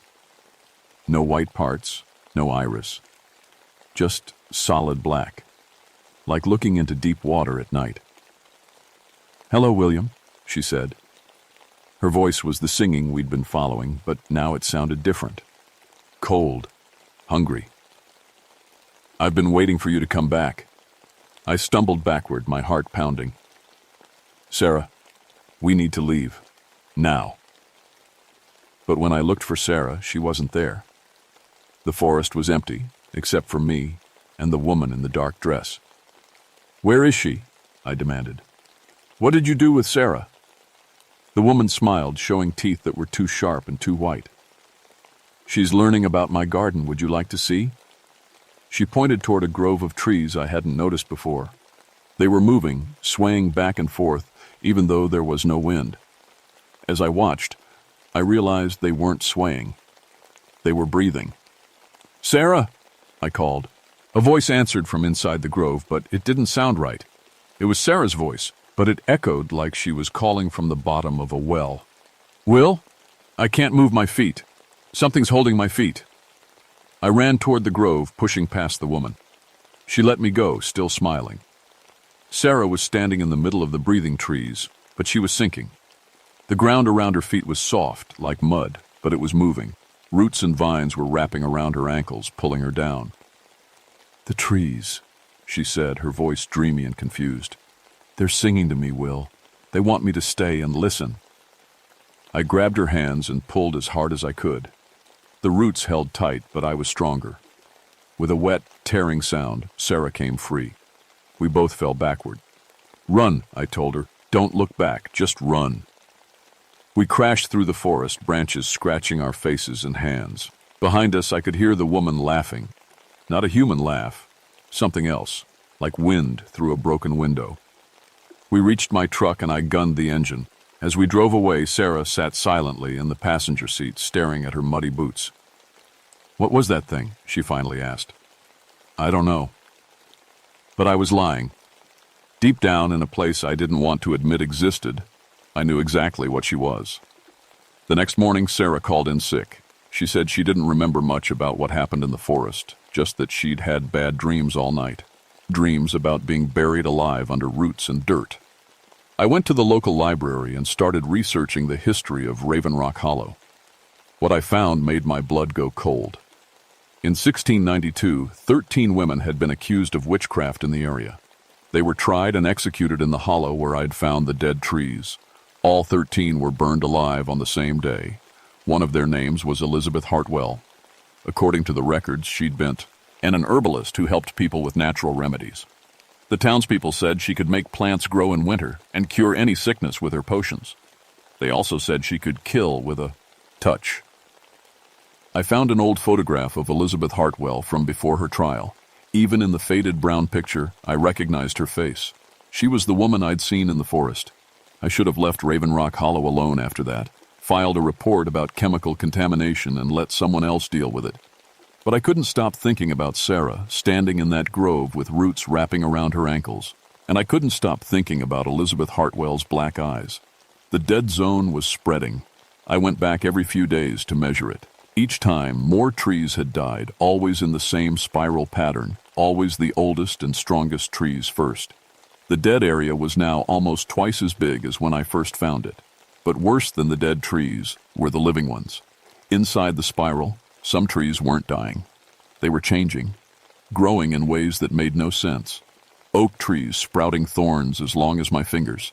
Pine trees growing fruit that looked beautiful but smelled like rotting meat. Maple trees with leaves that had turned completely black but hadn't fallen off. The Forest Service sent other people to investigate. They all filed reports that said nothing unusual was happening, just a rare fungal infection that would run its course. But I knew they weren't seeing the same things I saw. 2 weeks after my visit with Sarah, I got another call. A hiker had gone missing in the area around Raven Rock Hollow. His name was Mark Stevens, a college student who liked to camp alone in the wilderness. His tent was still set up, the search coordinator told me. All his gear was there, food untouched, like he just walked away in the middle of the night. I joined the search party, but I already knew where Mark had gone. We found him 3 days later in the grove where Sarah had almost been trapped. He was standing upright between 2 pine trees, perfectly still. At first, we thought he was alive. "Mark!" the search coordinator called. "Mark, can you hear us?" Mark didn't respond. As we got closer, I saw why. His feet had grown into the ground, not sunk in, grown in. Roots had sprouted from his boots and dug deep into the earth. His skin was gray-green, like bark. His eyes were open, but they weren't human eyes anymore. They were solid black, like Elizabeth Hartwell's. When we touched him, his body crumbled like rotten wood. The search coordinator threw up. The other searchers backed away, talking about calling the police and the coroner. I knelt down and looked at what was left of Mark Stevens. Mixed in with the wood pieces and dirt, I found something that made my hands shake. It was Mark's journal. somehow preserved while his body had become part of the forest. The last entry was dated 3 days ago, the night he disappeared. The woman in the dress came to my tent. She said she wanted to show me her garden. I know I should say no, but her voice is so beautiful. She says the trees are lonely and need company.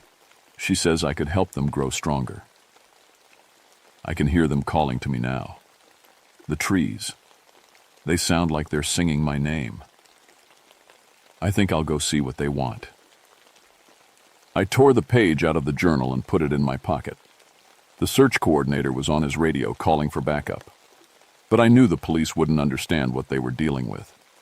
That night, alone in my cabin, I spread out all my research on the table: soil samples, photographs, historical records, and now Mark's journal. One pattern was clear. Elizabeth Hartwell was getting stronger. Every time someone entered her territory, she gained power. First the trees died, then they came back wrong. Then she started claiming people, turning them into part of her twisted forest. I had to find a way to stop her before she spread beyond Raven Rock H. Hollow. The next morning I drove to the nearest church. I hadn't been to Mass in 10 years, not since I'd lost my faith and left the seminary. But now I was desperate enough to try anything. Father Martinez was an old priest who'd been serving the mountain communities for 30 years. He listened to my story without interrupting, his weathered hands folded in his lap. "You think this woman is a witch?" he asked when I finished. "I think she's something that shouldn't exist, something that's been twisted by anger and pain." Father Martinez nodded slowly. The Cherokee who lived here before the settlers arrived had stories about spirits that lived in the old trees. They said some spirits were peaceful, but others, he shrugged, others had been hurt so badly that they couldn't find peace. "Can you help me?" "I can give you this." He handed me a small silver cross. "But faith isn't magic, William. It's not a weapon you use against evil. It's a light you carry in dark places." "What if I don't have enough faith?" "Then you'll have to find another way. Maybe the Cherokee were right. Maybe some spirits need more than prayer to find rest." I left the church feeling more confused than when I'd arrived. But that afternoon I got a call that changed everything. Sarah was in the hospital. She just collapsed at work, her colleague told me. Started having seizures.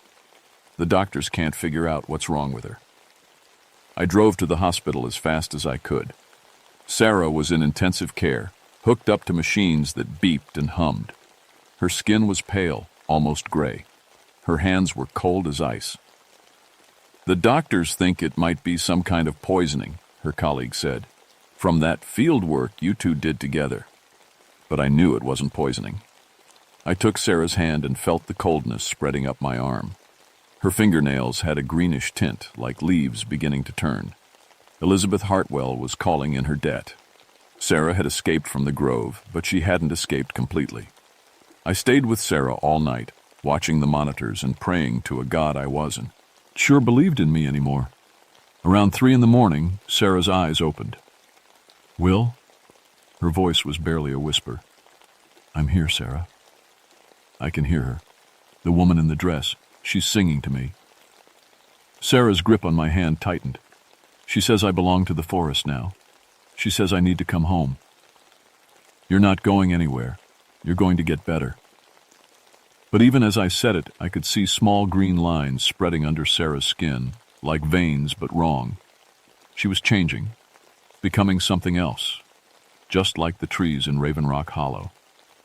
"Will," Sarah whispered, "you have to stop her, before she spreads to other places, before she turns the whole forest into her garden." "How? How do I stop something like that?" Sarah's eyes were starting to turn black around the edges. "Find out what she really wants. Find out why she can't rest." That's when I knew what I had to do. I had to go back to Raven Rock Hollow, back to the center of the spiral where it all started. But this time, I wouldn't run away. This time, I would face Elizabeth Hartwell directly. I went back to Raven Rock Hollow at sunset, when the light was golden and the shadows were long. I brought the silver cross Father Martinez had given me, but I also brought something else, all the historical records I'd found about Elizabeth Hartwell's trial and execution. The dead zone had grown again. Now it covered almost 2 acres, and the trees inside it had become even more twisted. Some had branches that moved like arms. Others had developed faces in their bark, mouths that seemed to whisper when the wind blew through them. But the center of the spiral was empty, except for the old oak tree with the carved symbols. I walked straight to it, my feet crunching on dead leaves that turned to dust under my boots. "Elizabeth," I called. "I know you're here. We need to talk." The air grew cold. The whispers from the tree faces got louder. Then she appeared, stepping out from behind the oak like she'd been waiting there all along. "You came back, William." Her voice was different now, not the beautiful singing that had lured Sarah into the forest. This voice was raw with pain and centuries of anger. "Most people only come once. I came back because I want to understand. I want to know what really happened to you." Elizabeth tilted her head, her black eyes studying me. "What really happened? I was murdered, William. Burned alive for the crime of helping people heal." She gestured to the dead trees around us. "Do you see my crime? I could make plants grow. I could cure sickness with herbs and roots. I could help barren women have children and ease the pain of the dying. For this, they called me a witch." "But you're not innocent anymore," I said carefully. "You've killed people. Mark Stevens, and you're trying to kill Sarah." Elizabeth's face twisted with rage. The nearest trees creaked and swayed, responding to her emotion. "Innocent? I was innocent 300 years ago when they tied me to a stake and set me on fire. When they made me watch 12 other women burn before my turn came. When they ignored my screams for mercy and called them the howls of demons." The temperature dropped 10 degrees. Frost began forming on the dead leaves around our feet. "Do you know what it's like to burn alive, William? Your skin cracks and peels. Your hair turns to fire. Your blood boils in your veins. And through it all, you're conscious. You feel everything until your heart finally stops." I forced myself to stay calm, even though everything in me wanted to run. "But that's not why you can't rest, is it? It's not just about the pain." Elizabeth went very still. "What do you mean?" I pulled out the historical documents I'd brought. "I read about your trial, Elizabeth. All of it, including the testimonies." Lies. All lies. Some of them, yes, but not all. I found the page I was looking for and read aloud. "Elizabeth Hartwell did willingly consort with the devil and South, did use her powers to blight the crops of Goodman Fletcher, causing his family to near starve through the winter." Elizabeth's black eyes flashed. "Fletcher tried to force himself on me.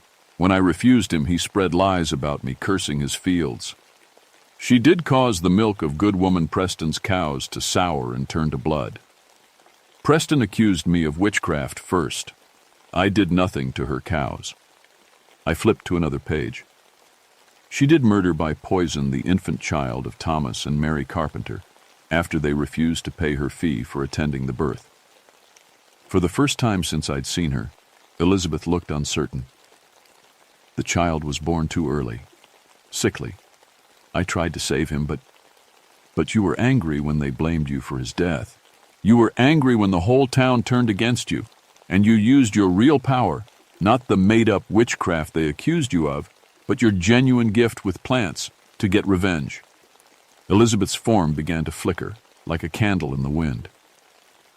"They deserved it, all of them. They took everything from me and gave me nothing but hate in return. So when they burned you, you weren't just an innocent victim. You were guilty of some of what they accused you of. And that's why you can't move on, isn't it? It's not just the injustice of your death. It's the guilt of what you did when you were alive." The frost around our feet turned to ice.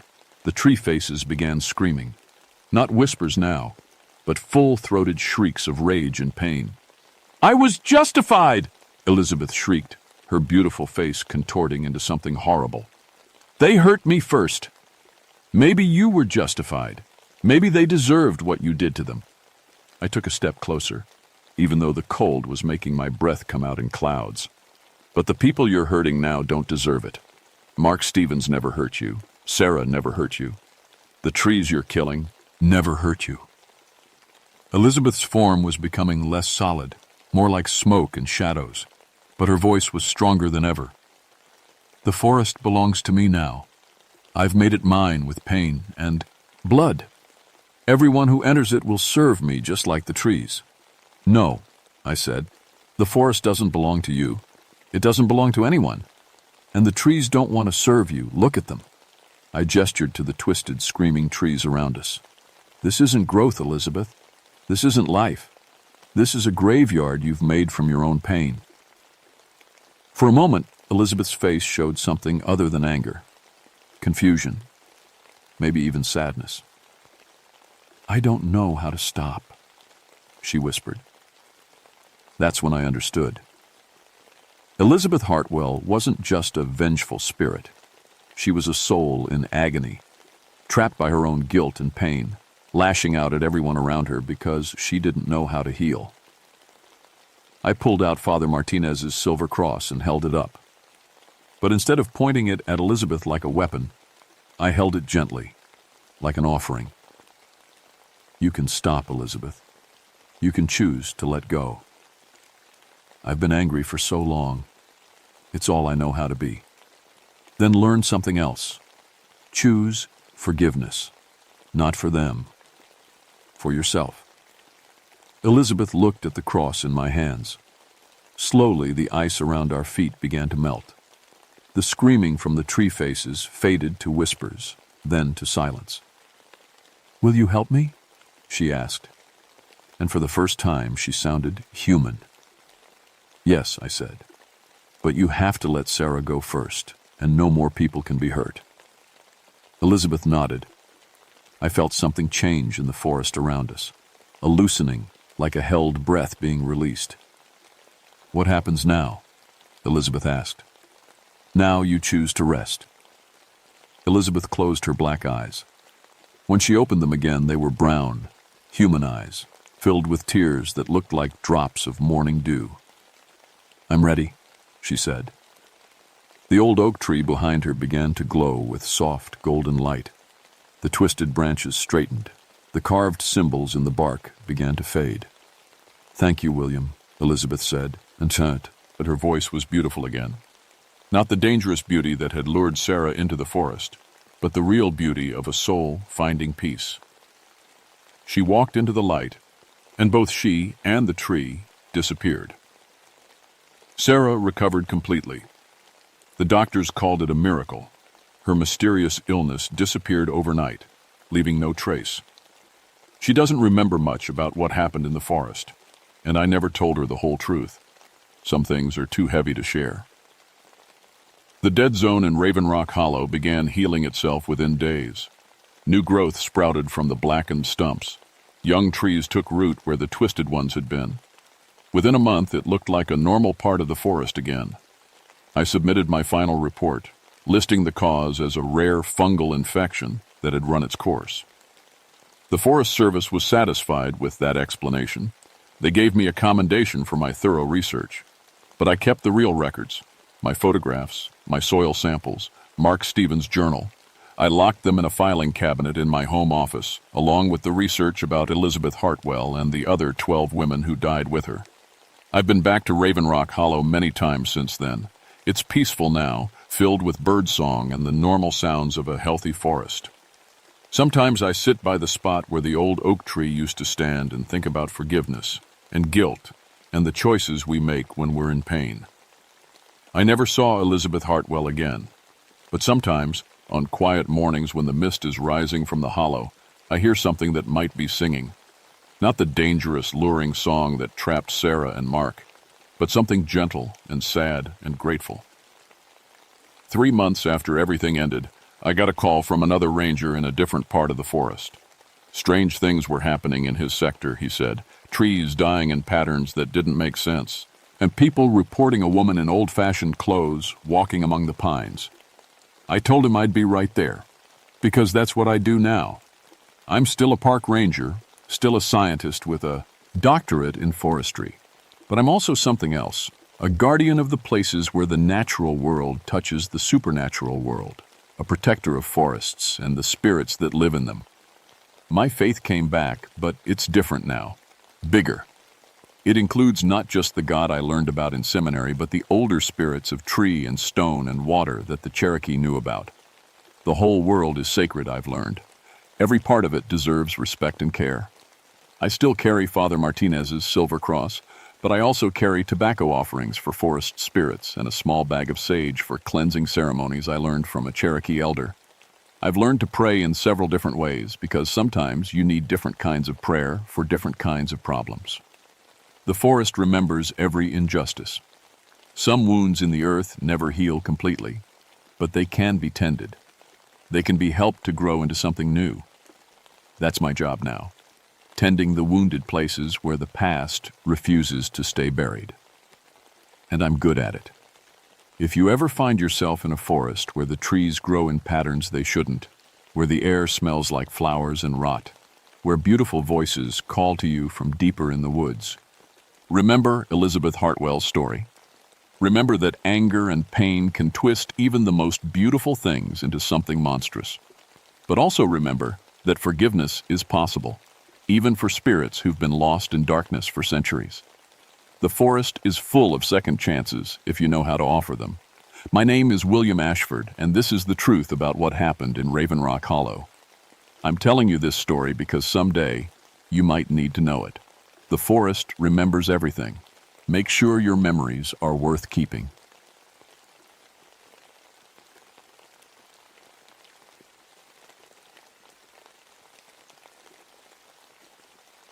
My name is Marcus Ironwood, and I've been a park ranger on the Blue Ridge Parkway for 11 years. That's long enough to see almost everything these mountains can throw at you. Bears, lost hikers, flash floods, the occasional drunk tourist who thinks they can wrestle a raccoon. But what happened in October of 1987 taught me that some things in these hills are older and darker than anything they warn you about in ranger training. I'm half Cherokee on my mother's side. My grandfather, Samuel Ironwood, was a medicine man who taught me the old ways when I was young. Back then, I thought his stories were just that, stories to keep kids from wandering too far into the woods. I got my degree in anthropology, joined the Park Service, and figured science would explain everything my grandfather's legends couldn't. I was wrong. The Blue Ridge Parkway cuts through what used to be Cherokee hunting grounds. These mountains have seen more than their share of sorrow. They were where the Trail of Tears began, where soldiers rounded up my people and marched them west to die. Grandfather always said the spirits here were restless, angry about what was done to them. Some places hold on to their pain, Marcus, he used to tell me, and sometimes that pain takes shape.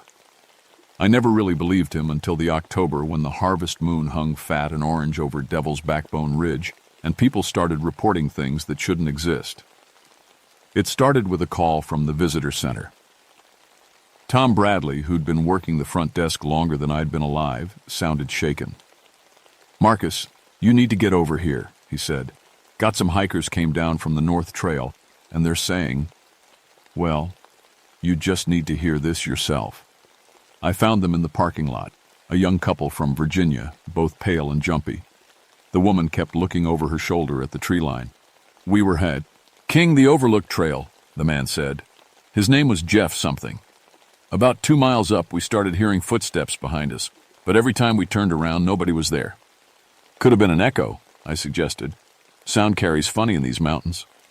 "That's what we thought," the woman, Sarah, said. "But then we stopped to rest, and the footsteps kept going, right past us. We could hear them on the leaves, but there was nobody there." I'd heard stranger things. Hikers get spooked easy, especially when they're not used to how quiet these woods can be. "Anything else?" I asked. Jeff and Sarah looked at each other. She nodded at him. "There was a smell," Jeff said, "like something dead. Real strong, but it moved with the footsteps. And then what?" "We saw it," Sarah whispered. "Just for a second, through the trees. It looked like a person, but it was walking wrong. Too loose, like its bones weren't connected right." I took their information and told them what I always told spooked hikers. Probably just a bear, maybe a sick deer. The woods were full of perfectly normal things that could seem scary when you weren't expecting them. But as I watched them drive away, I remembered something my grandfather used to say: when the spirits are angry, they wear the shapes of the living to mock the dead. That evening, I called my partner, David Riverside. David was a wildlife biologist, smart as hell and twice as stubborn. If anyone could give me a rational explanation for whatever was happening up on the North Trail, it would be him. "Sounds like classic hiker hysteria," he said when I told him about Jeff and Sarah. "People come up here expecting to commune with nature, then get freaked out when nature actually shows up." "Yeah, probably," I agreed. But something about their story bothered me. The way Sarah's hands shook when she talked about the smell. "Tell you what," David said. "I'll hike up there tomorrow, take some pictures, maybe set up a trail cam. If there's something weird going on, we'll figure it out." After I hung up, I sat on my porch and looked up at the mountains. The moon was getting close to full, and its light made the ridgelines look like sleeping giants. Somewhere in the distance, I heard an owl calling, but it sounded wrong, like it was trying too hard to sound like an owl.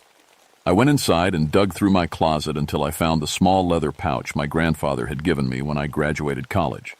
It contained sage, tobacco, and a few other things I'd never really understood. He'd told me to carry it when I worked in the mountains, said it would keep bad spirits away. I'd never carried it before. That night, I put it in my jacket pocket. Looking back, I wish I'd listened to my grandfather's warnings sooner. Maybe then David would still be alive. The next morning started normal enough.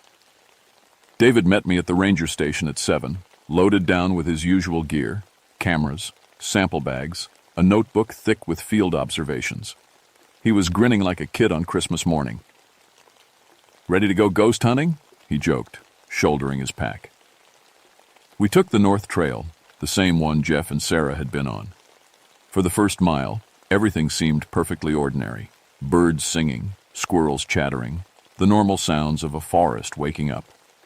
David kept stopping to photograph animal tracks and examine scat samples. "See?" he said, crouching next to some deer prints. "Perfectly normal wildlife activity. Whatever spooked those hikers yesterday, it wasn't supernatural." But as we got deeper into the woods, the normal sounds started to fade. By the time we reached the 2-mile mark where Jeff and Sarah said they'd heard the footsteps, the forest had gone completely quiet. Not the peaceful quiet of a sleepy morning, the dead, watchful quiet that comes right before something terrible happens. "That's weird," David muttered, looking around. "Where are all the birds?" Even the insects had gone silent. The only sound was our boots crunching on the fallen leaves and our own breathing. That's when we found the tracks. They started human enough, boot prints in the soft earth beside the trail. Size 11, maybe 12. But as we followed them, they began to change. The heel marks got deeper. The toe impressions stretched longer. By the time we'd followed them 50 yards, they didn't look like human feet anymore. "What kind of animal makes tracks like this?" I asked. David knelt beside one of the clearer prints, measuring it with a ruler. His face was pale. "Nothing I've ever seen," he said quietly. "The stride length is all wrong for a bear, and the pad structure, it's like something that's trying to walk on 2 legs but isn't built for it." We followed the tracks deeper into the woods. They led us off the main trail, down a steep slope toward an old creek bed. The smell hit us before we reached the bottom, that same dead, rotten stench Jeff and Sarah had described. At the creek, the tracks disappeared into the water. But on the opposite bank, we found something that made my blood run cold.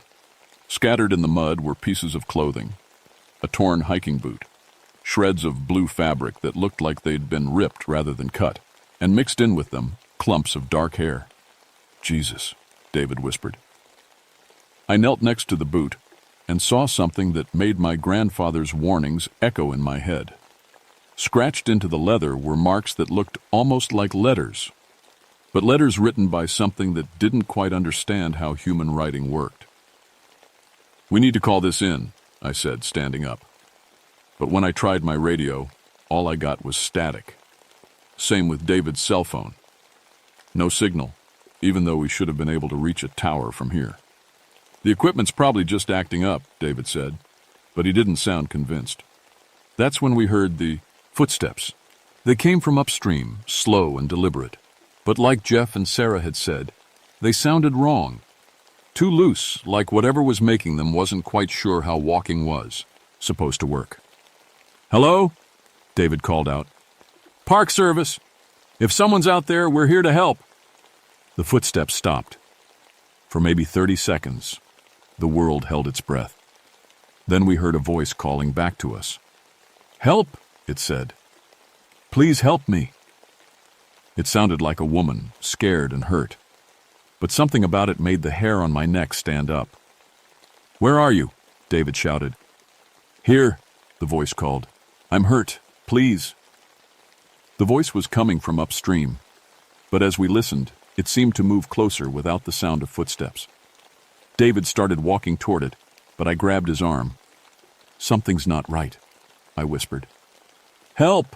the voice called again, and now it was definitely closer. But it still sounded exactly the same tone, the same words, like a recording being played over and over. David pulled free from my grip. "There could be someone really hurt out here, Marcus." As he walked toward the voice, I saw movement in the trees ahead of us. Something pale, about human height, but it moved wrong, too fluid, like it was flowing between the trunks instead of walking. "David, stop!" I hissed. But he was already 20 yards ahead, pushing through the underbrush toward where the voice kept calling, "Help, please help me," in that same terrified tone. Then the voice changed. "Marcus," it called. But now it sounded like David. "Marcus, you need to see this." I looked ahead and saw David standing perfectly still about 30 yards away, his back to me. "What is it?" I called. "Marcus," the David voice called back. "Come here. You need to see this." But the real David was still standing right in front of me, frozen in place. His face had gone white as paper. "That's not me," he whispered. The thing that looked like David turned around. From a distance, the face was perfect. David's brown hair, his wire-rimmed glasses, even his expression of concern, curiosity. But something about the way it moved was all wrong, like it was a puppet being controlled by someone who'd never seen a human before. "Marcus," it called in David's voice, "why aren't you coming?" I grabbed the real David's arm and started backing away. "Run," I whispered. We ran. Behind us, I heard the fake David calling my name, but the voice was getting deeper, rougher, less human with each repetition. By the time we reached the main trail, it had become something that definitely wasn't trying to sound human anymore. We didn't stop running until we reached the ranger station. David and I sat in my office for an hour, neither of us saying much. David kept cleaning his glasses over and over, and I kept checking the locks on the doors and windows. "There has to be a logical explanation," David finally said. "Some kind of, I don't know, acoustic phenomenon. Maybe someone playing a prank." I wanted to agree with him, but I kept thinking about those tracks, the way they'd changed from human to something else, and I kept hearing my grandfather's voice. "Some spirits wear the faces of the living to hunt the dead." "I need to make a call," I said. I drove to the nearest payphone and called my grandfather's old friend, Joseph Crow Feather. He was 93 and lived on the reservation about an hour south. If anyone would know what we were dealing with, it would be him. "Marcus?" His voice was thin but sharp. "I was wondering when you'd call." "You were?" "Bad dreams the last few nights. Dreams about the old hunting grounds. Something's stirring up there, isn't it?" I told him everything. The hiker's story, the tracks, what we'd seen in the woods. When I finished, there was a long silence. "Your grandfather told me this day might come," Joseph said finally. "The spirits on that ridge have been angry for a long time, but something's made them angry enough to ache shape." "What kind of shape?" "Skinwalker. A spirit so full of rage it can wear the appearance of the living. They're supposed to be creatures of the desert, the Navajo lands. But hatred, Travels, Marcus. And there's plenty of old hatred in those mountains. How do we stop it? Another long pause. You remember the old ways your grandfather taught you? I touched the medicine pouch in my pocket. Some of them. You'll need all of them. And Marcus, don't let it get close to you. Once a skinwalker touches you, it can wear your face too. That evening, David insisted on going back out. We have a responsibility, he said. If there's something dangerous in those woods, we need to document it, figure out how to protect people. I tried to talk him out of it, but David had always been stubborn. In the end, I agreed to let him set up trail cameras at the creek bed, but only if we went together and got out before dark. We made it to the site without incident. David set up 3 cameras in different locations while I kept watch. The forest was still unnaturally quiet, and that rotten smell hung in the air like fog. There, David said, finishing with the last camera. If anything comes through here, we'll get it on film. We were almost back to the main trail when we heard voices, 2 of them, a man and a woman, talking quietly. They sounded like hikers, maybe a couple out for an afternoon walk. But we'd checked the trail register that morning. No one else was supposed to be up here. Hello? I called out. Park Service? The voices stopped immediately. We're here to help if you need assistance, David added. For a moment there was nothing. Then the woman's voice called back. Oh, thank goodness! We're lost! The voice was coming from ahead of us on the trail. David started toward it, but I grabbed his shoulder. Wait, I whispered. Something's wrong. They sound like they need help, David said. But I was listening more carefully now. The woman's voice had sounded familiar. Too familiar. We're so lost, the woman called again, and my blood went cold. This was Sarah's voice, the hiker from yesterday. The exact same voice with the exact same terrified tone she'd used when telling us about her encounter. David, I whispered. That's not a real person. The man's voice called out next. We were hiking the overlooked trail about 2 miles up, and we started hearing footsteps behind us. Word for word, what Jeff had said in the parking lot. David's face went pale as he recognized the voices too. What is that thing? He whispered. Before I could answer, we saw them. 2 figures standing on the trail about 50 yards ahead of us. From a distance, they looked exactly like Jeff and Sarah. Same clothes, same hair, same worried expressions. But they were standing too still, like mannequins posed by someone who'd never seen real people before. We could hear them on the leaves, Sarah's voice said, but the mouth of the figure wasn't quite matching the words. But there was nobody there. But then we stopped to rest and the footsteps kept going, Jeff's voice added. They were replaying the entire conversation from yesterday, but their bodies weren't moving naturally. They swayed slightly, like they were underwater. Back away, I whispered to David, slowly. But as we started to retreat, both figures turned toward us with movements that were too quick, too sharp. Their faces were perfect copies of Jeff and Sarah, but their eyes were wrong, too bright, too hungry. Park Ranger, Sarah's voice said, but now it was coming from the Jeff thing. You need to hear this. There was a smell, Jeff's voice said from the Sarah thing, like something dead. They started walking toward us, but their movements were all wrong, too fluid, like they were gliding instead of walking. As they got closer, I could see that their clothes weren't quite right either. The colors were too bright, the fabric too clean, like a child's drawing of what hikers should look like. Run, I told David. This time, we both ran without argument. Behind us, I heard both voices calling out in perfect unison. We saw it! Just for a second. Through. The trees! We reached the ranger station as the sun was setting. David went straight to his truck. I'm going home, he said, his hands shaking as he tried to get his keys in the lock. I'm going to drink a very large whiskey and pretend this never happened. David, wait. No, Marcus. Just no. Whatever's happening up there, it's beyond anything I can explain. And I don't want to explain it anymore. He drove off, leaving me alone in the parking lot. I should have gone with him. I should have insisted he stay at my place that night. But I was still thinking like a rational person, still believing that morning would make everything seem normal again. I was wrong about that too. The next morning, David didn't show up for work. When I called his house, there was no answer. By noon, I was worried enough to drive over and check on him. His truck was in the driveway. The front door was unlocked. I found David in his kitchen, sitting at the table with a cup of coffee. He looked up when I came in and smiled. "Hey, Marcus, you're early." But something was wrong with his smile. It was too wide, and it didn't reach his eyes. "You didn't come to work," I said carefully. "Didn't I?" David looked confused. "I could have sworn... Well, I'm here now." "You're at your house, David.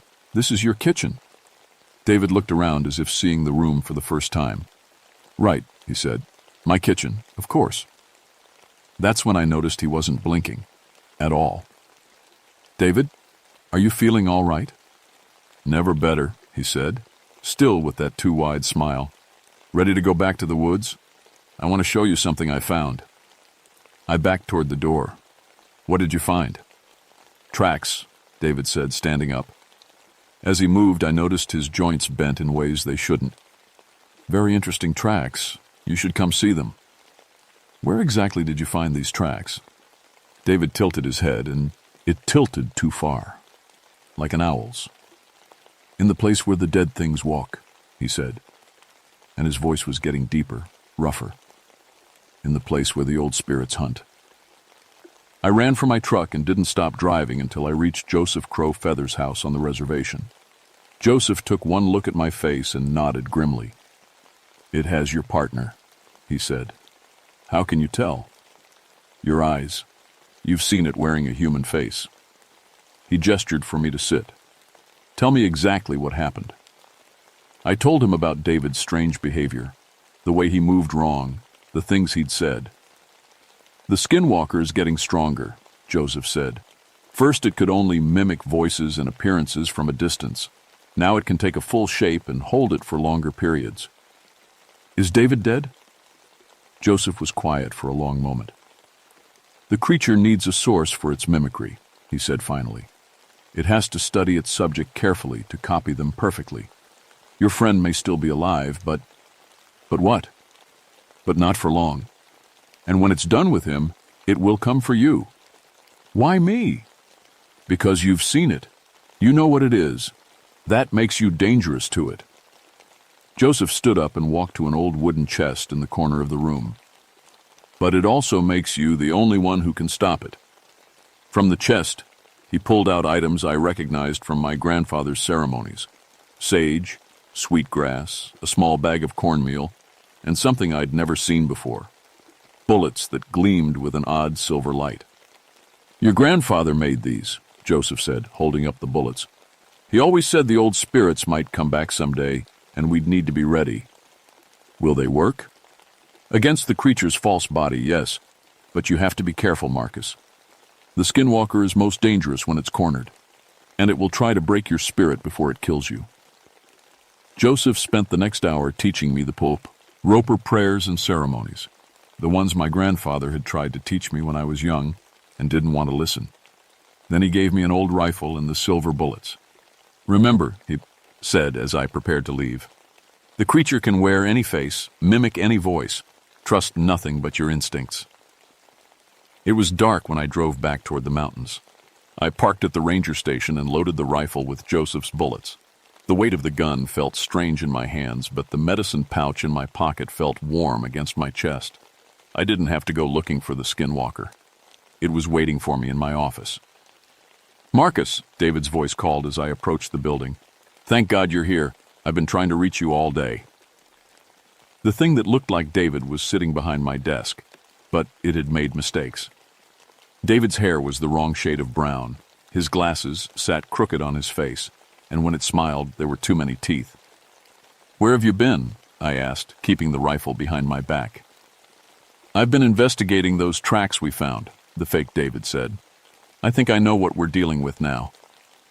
"What's that?" "It's incredible, Marcus.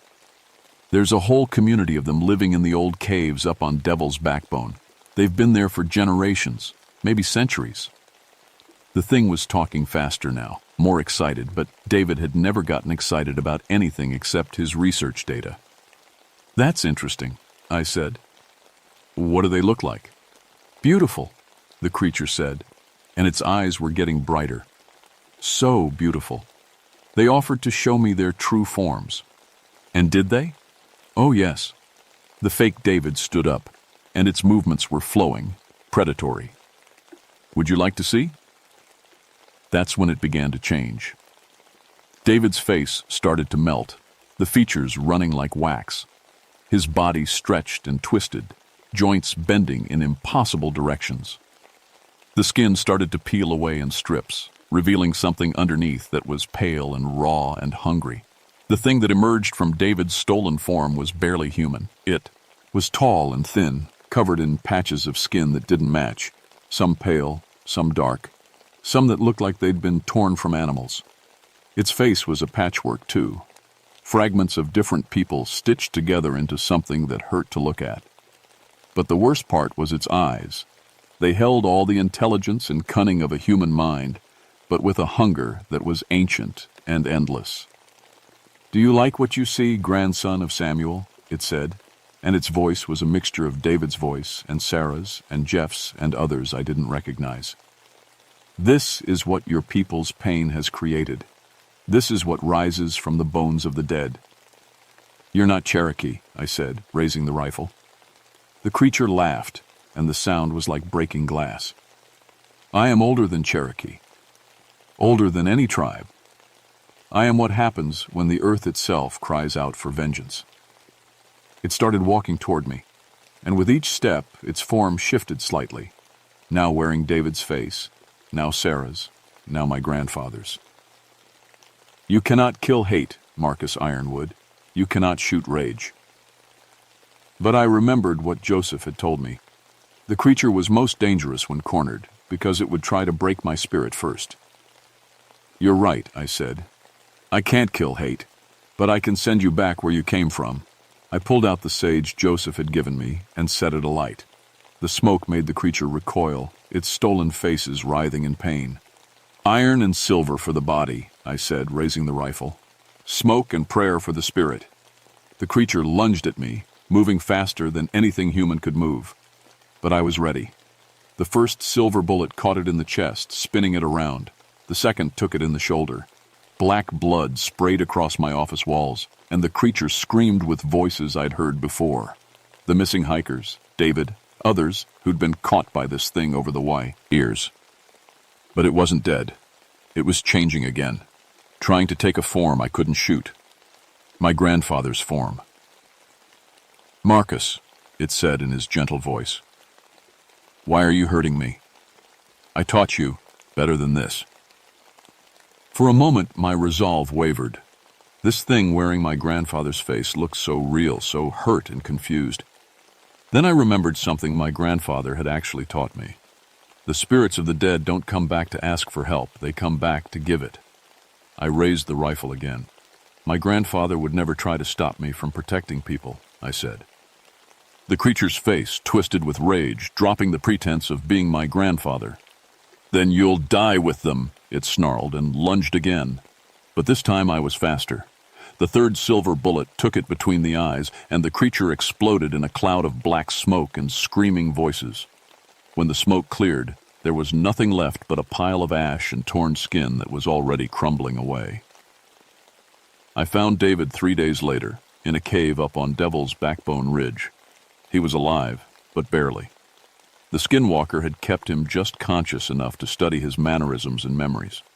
When he saw me, he started crying. "I thought I was going to die up here," he whispered. "You almost did," I said. "But it's over now." David spent 2 weeks in the hospital recovering from dehydration and exposure. Officially, he'd gotten lost while hiking and fallen into a sinkhole. The story satisfied everyone who needed to be satisfied. I never told him about the thing that had worn his face. The federal agents showed up a week after David got out of the hospital. They wore dark suits and asked a lot of questions about unusual wildlife activity in the area. I told them I hadn't seen anything unusual. Your cooperation is appreciated, one of them said as they were leaving. Some things are better left unreported. I understood the message.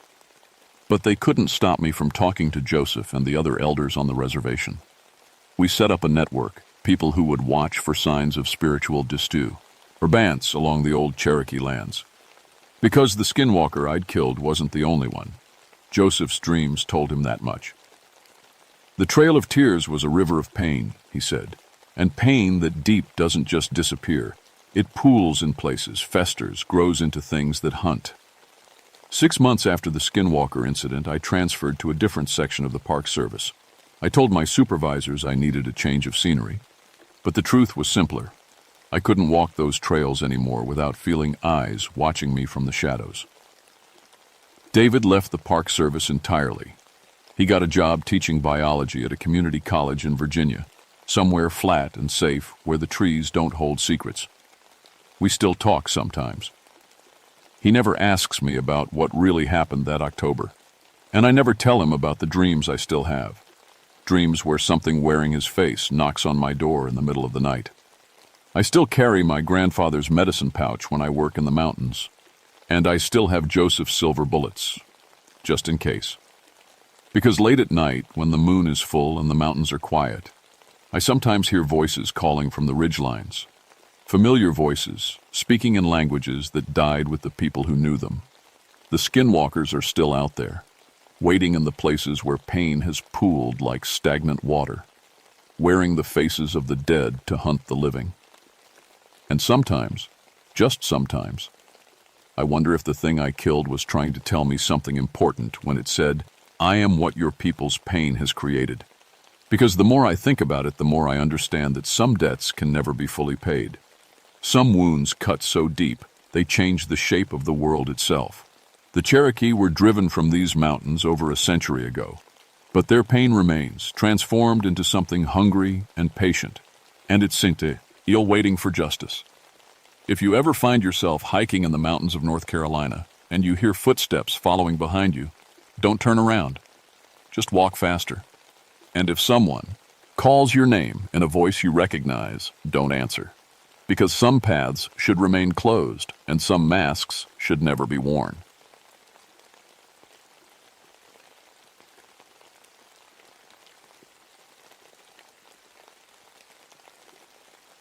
My name is Eleanor Duskwood, and I've been a park ranger for 9 years.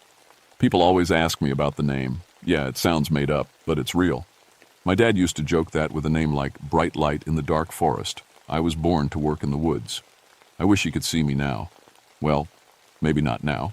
Not after what happened at Blackwater Falls. It was May of 1981 when everything went wrong. I was 31, working at Blackwater Falls State Park in West Virginia. The divorce papers were still warm in my glove box, and I was fighting like hell to keep my twin boys. My ex-husband kept telling the judge that a woman had no business being a ranger, especially not a single mother. So I had something to prove. I carried a .357 Magnum on my hip and knew how to use it. I had my EMT training, my wilderness first aid, my firearms instructor papers. In 9 years, I'd pulled 127 people out of bad situations in those mountains. Bears, broken bones, heart attacks, you name it. I thought I'd seen it all. The morning of May 15th started normal enough. Rain had been falling for 3 days straight, turning the trails to mud and making the falls roar louder than usual. I was doing my morning radio check when the call came in from dispatch. "Eleanor, we need you at Campsite 12, family of campers found dead." I grabbed my medical kit and drove the ATV as far as the muddy trail would let me. Then I hiked the last mile through dripping trees and slick rocks. The smell hit me first, that sweet, sick smell of blood and death. But something else too, something wild and musky that made my skin crawl. The campsite looked like a tornado had hit it. The tent was shredded into ribbons. Camping gear was scattered everywhere, and the bodies... Jesus. Even now, all these years later, I can still see them. The Hendricks family from Ohio, mom, dad, 3 kids. But they weren't just dead. They were arranged, lined up in a perfect row, arms folded across their chests like they were sleeping. Someone, or something, had positioned them that way after killing them. What the hell happened here? I whispered to myself. That's when I saw the footprints. In the soft mud around the campsite, clear as day, were tracks like nothing I'd ever seen. 20 inches long, maybe more. Shaped like human feet, but huge, with deep impressions from massive toes. The stride between prints was 12 feet. I measured it twice to be sure. I'd tracked black bears, mountain lions, even the occasional escaped bull. This wasn't any of those. This was something that walked on 2 legs and stood at least 12 feet tall. My radio crackled. "Eleanor, what's your status?" "I need the state police up here," I said, trying to keep my voice steady. "And the coroner. 5 bodies, multiple homicide." "Copy that. Backup is 20 minutes out." I secured the scene as best I could, taking photos and measurements. That's when I noticed the trees. 3 big pines at the edge of the campsite had deep gashes carved into their bark. Claw marks, starting about 15 feet off the ground and raking down. Whatever made those marks was tall enough to reach that high while standing. The state police arrived with Detective Morrison, a thin guy with tired eyes who'd seen too much. He took one look at the scene and shook his head. "Animal attack," he said. "Has to be. Maybe a rogue bear." I showed him the footprints, the claw marks, the way the bodies were arranged. He just shrugged. Bears can be smart. Sometimes they move things around. But I could see it in his eyes. He was scared, too. He just didn't want to admit what we were both thinking, that no bear did this. No bear was smart enough to arrange human bodies or tall enough to claw trees that high. As we worked the scene, our radio stations started acting up, static and interference every time we got near the footprints. My compass needle spun in circles. Morrison's digital camera kept shutting off by itself. "Equipment malfunction," he muttered. "Old mountains mess with electronics sometimes." Maybe. Or maybe something else was messing with our gear. Something that didn't want to be found. By evening, the area was sealed off as a crime scene. Morrison headed back to town with the bodies and his official report about a bear attack. I stayed behind to finish securing the campsite. That's when I heard it for the first time. A sound that still haunts my dreams. It started low, like wind through trees, then rose to something between a howl and a scream. It came from deep in the forest, echoing off the mountains until I couldn't tell which direction it was coming from. Every animal in those woods went quiet. No birds, no insects, no rustling in the bushes. Just that terrible sound rolling through the darkness. I unholstered my .357 and waited. But nothing came. After what felt like hours, the normal night sound slowly returned. Crickets, owls, the distant rumble of the falls. I didn't sleep that night. I sat in my truck with the doors locked and the radio on, watching the tree line for any sign of movement. But deep down, I already knew the truth that Morrison didn't want to face. There was something in those mountains, something big and smart and deadly. And the Hendricks family had just been the beginning. 3 days later, another hiker went missing. James Mitchell, 28 years old from Pittsburgh, was supposed to check out of the lodge that morning. When he didn't show, they called us. I found his backpack on the Ellicala Trail, about 3 miles from where the Hendricks family died. The backpack was torn open like someone had grabbed it with massive claws. His gear was scattered across 50 yards of trail. But no blood this time. No body. Just those same impossible footprints in the mud, leading off the trail and up the steep mountainside. I was studying the tracks when Carl Bridgeton showed up. Carl was a 20-year veteran ranger, a mountain man with a gray beard and eyes like steel. If anyone knew these woods, it was him. "You're not going to like what I have to tell you," he said, kneeling next to the prints. "Try me." He was quiet for a long moment, just staring at those massive footprints. Then he looked up at me with something I'd never seen in his eyes before. Fear. My grandfather used to tell stories about something called the Yahoo. Said it lived deep in these mountains back when they were still wild. 10, maybe 12 feet tall, covered in black hair, strong enough to tear a man in half. "Carl, come on, you don't believe that stuff." I didn't. Until now. He pointed at the tracks. "Look at the depth. Whatever made these weighs at least 800 pounds. Look at the stride. It's not walking, Eleanor. It's running. Fast." A chill ran down my spine. Running toward what? Or away from what? Question is, which one is worse? We followed the trail up the mountainside. The prints led us through thick forest, over rocky terrain that should have been impossible for anything that big to navigate. But the tracks kept going, steady and purposeful. That's when we found James Mitchell. He was 30 feet up in an oak tree, wedged between two thick branches like he'd been placed there. His body was completely drained of blood, white as paper, but with no visible wounds. No cuts, no bites, no sign of how the blood had been removed. Jesus Christ, Carl whispered. How did it get him up there? I was wondering the same thing. The lowest branch was 15 feet off the ground. There were no ladder marks on the bark, no rope marks, nothing to explain how a human body had ended up that high. But as I studied the scene, I noticed something else. Scratches in the bark, like claw marks, going straight up the trunk. Whatever had killed Jam, this Mitchell had climbed that tree like it was walking upstairs. We need to call this in, I said. Carl grabbed my arm. Eleanor, listen to me. I've worked these mountains for 20 years. I know every animal, every sound, every normal thing that happens out here. This ain't normal. If you call the state police, they'll blame it on bears again. Maybe close the park for a few weeks. But that thing will still be out there. So, what are you saying? I'm saying we need to find it ourselves before it kills again. That night we set up a watch station near the Ellicala Trail. Carl brought night vision goggles and motion sensors. I had my .357 plus a backup pistol and enough ammunition to stop a charging rhino. We were wrong about the ammunition. Around midnight, the motion sensors started going crazy, beeping and flashing, picking up something big moving through the trees about 100 yards out. Carl adjusted his night vision and went perfectly still. Oh my God, he breathed. Eleanor, you need to see this. I took the goggles and looked where he was pointing. Through the green glow of night vision, I saw it clearly for the first time. It was standing between two pine trees, perfectly motionless, watching us. 11 feet tall, maybe more.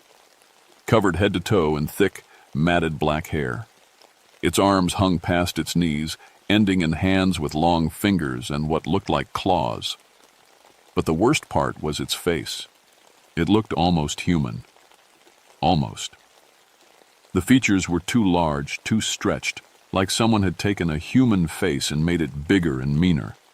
Red eyes that reflected the starlight. A mouth full of teeth that were too sharp, too long. And it was studying us. Not just looking, studying. Like it was figuring out how best to kill us. Back away slow, Carl whispered. Don't make any sudden moves. We started backing toward the truck, keeping our eyes on the creature. It didn't move, just kept watching us with those terrible red eyes. Then my foot caught on a root and I stumbled. The thing moved faster than anything that big should be able to move. Oh, and second it was 100 yards away. The next it was 50 yards and closing fast. It didn't run like a human or an animal. It bounded, covering 20-foot distances with each leap. Run! Carl shouted. We ran. Behind us I could hear it crashing through the forest, snapping branches and sending rocks tumbling. It was gaining on us. Carl reached the truck first and yanked open the driver's door. I dove into the passenger seat just as something huge slammed into the back of the vehicle, lifting the rear wheels off the ground. Carl gunned the engine and we tore down the mountain road, tires squealing on the wet pavement. In the side mirror, I could see it standing in the road behind us, just watching us go. It let us leave, I said, breathing hard. What? It could have caught us. You saw how fast it moved. It let us go. Carl gripped the steering wheel tighter. Why would it do that? I didn't have an answer, but I was starting to understand that this thing, this Yahoo, was a lot smarter than we'd given it credit for. It wasn't just killing randomly. It had a plan, and we were part of it. The next morning brought news that made my blood run cold. Tom Brewster, the park's maintenance supervisor, hadn't shown up for work. His wife called around 7, frantic. Tom always called if he was going to be late, she said. Something was wrong. Carl and I found his truck at the maintenance shed, keys still in the ignition, driver's door hanging open. His toolbox was scattered across the parking lot like it had been thrown. And leading away from the truck, those familiar massive footprints in the gravel. "It's hunting during the day now," Carl said grimly. "That's not natural behavior for any predator." The tracks led us into the deepest part of the forest, where the trees grew so thick the sun barely reached the ground. We'd been following the trail for about an hour when Carl suddenly stopped and pointed up.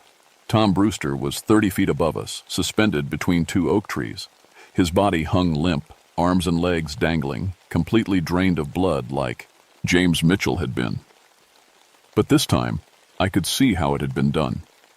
The thing had woven branches and vines around Tom's body, creating a kind of web that held him in place. It wasn't random, it was deliberate, artistic almost, like the creature was making some kind of statement. "It's playing with us," I said. "No," Carl said quietly. "It's showing us what it can do. Look around, Eleanor. Really look." I looked, and my heart nearly stopped. We were standing in what looked like a natural clearing, but it wasn't natural at all.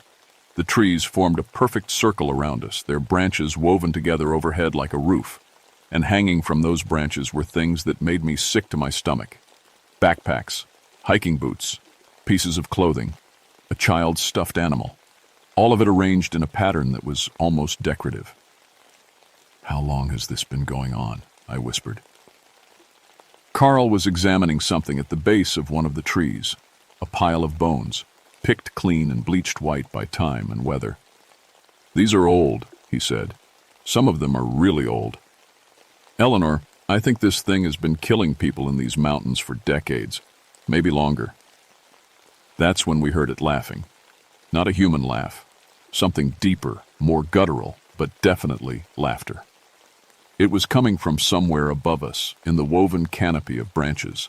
The thing was up there, watching us, enjoying our fear. I drew my .357 and pointed it toward the sound. "Come down here," I shouted. "Face us." The laughter stopped. For a moment, the forest was dead silent. Then branches started moving above us, and something big began making its way down through the trees. It dropped to the ground 20 feet away from us with a heavy thud that shook the earth. In daylight, it was even more terrifying than it had been through night vision. 11 feet of muscle and rage, covered in black hair that hung in twisted clumps. Its face was a nightmare mix of human and beast. Intelligent eyes filled with malice, a mouth full of fangs that could tear through bone. But the worst part was its hands. They looked almost human, with opposable thumbs and long fingers. Fingers that ended in claws sharp enough to shred flesh and strong enough to climb trees like ladders. "My God," Carl breathed. "It's real." The Yahoo tilted its head, studying us like we were interesting insects. Then it spoke. Not words exactly, but sounds that were almost like speech. A series of grunts and growls that seemed to have meaning, like it was trying to communicate. "It's intelligent," I said. "It knows we're here. It knows we've found its collection." The creature's eyes fixed on me, and I felt like I was being measured for a coffin. Then, moving faster than my eyes could follow, it reached out and grabbed Carl. Carl didn't even have time to scream. 1 second he was standing next to me, the next he was 20 feet in the air, held in the Yahoo's massive hands. It looked at him for a moment, tilted its head like it was curious, then twisted its arms in opposite directions. Carl came apart like a rag doll. The creature dropped the pieces and turned back to me. Blood covered its hands and chest. My partner's blood. My friend's blood. I emptied all 6 rounds from my .357 into its chest. The bullets hit. I saw the impacts, saw black blood start to flow from the wounds, but the thing barely staggered. It looked down at the holes in its chest, then back at me, and I swear to God it smiled. Then it spoke again, but this time the sounds were different. It took me a moment to realize what I was hearing. It was mimicking Carl's voice, the sounds he'd made when he died. The thing was replaying my partner's last moments like it was savoring them. I ran. I crashed through the forest like a madwoman, branches tearing at my face and clothes, Behind me, I could hear the Yahoo following, but not hurrying. It was toying with me, letting me think I had a chance. My radio crackled to life. "Eleanor? Eleanor, can you hear me? I'm hurt bad. Please help." It was Carl's voice. But Carl was dead. I'd seen him die. The thing was using his voice somehow, trying to trick me into stopping. "Eleanor, please. I'm bleeding. I need help." I kept running. The radio calls kept coming, getting more desperate each time. The thing was a perfect mimic, copying not just Carl's voice, but his speech patterns, his way of talking. If I hadn't seen him die, I would have believed it was really him. That's when I realized something that made my blood freeze. The creature hadn't just killed Carl. It had learned from him. It was using his knowledge, his memories, maybe even his thoughts, which meant it knew everything Carl had known about these mountains. Every trail, every hiding place, every way out. I was trapped. The Yahoo herded me like a sheep toward slaughter.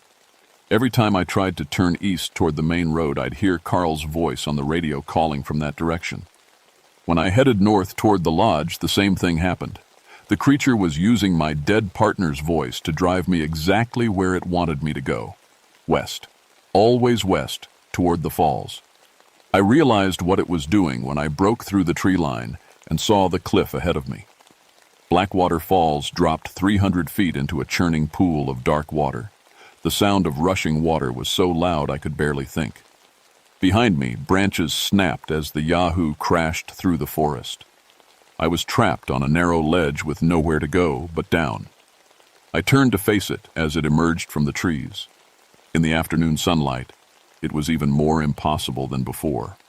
11 feet of nightmare, black hair matted with my partner's blood. Those red eyes fixed on me with an intelligence that was almost human. Almost, but not quite. There was something else there too. Something hungry and ancient and compliant. Deadly without mercy. "What do you want?" I shouted over the roar of the falls. It tilted its massive head and made those grunting sounds again. Not random noises. There was a pattern to them, like it was trying to tell me something. Then it raised one clawed hand and pointed at me, then at itself, then at the collection of bones and belongings back in the forest. I understood. It was showing me my future. I was going to join its collection. My bones would be added to that pile under the trees, my gear hung up like trophies. But first, it wanted to play. The creature began moving toward me slowly, like it had all the time in the world. Each step shook the ground under my feet. I backed up until my heels were at the very edge of the cliff, rocks falling away into the churning water below. "Come on then," I said, pulling out my backup pistol. "Let's finish this." I fired all 8 rounds into its face and chest.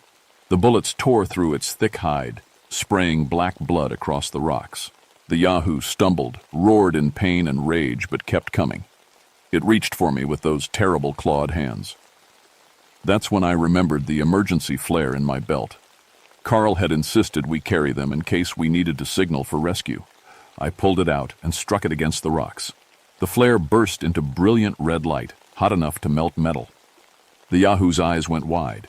Maybe it had never seen fire before, or maybe it understood what I was planning.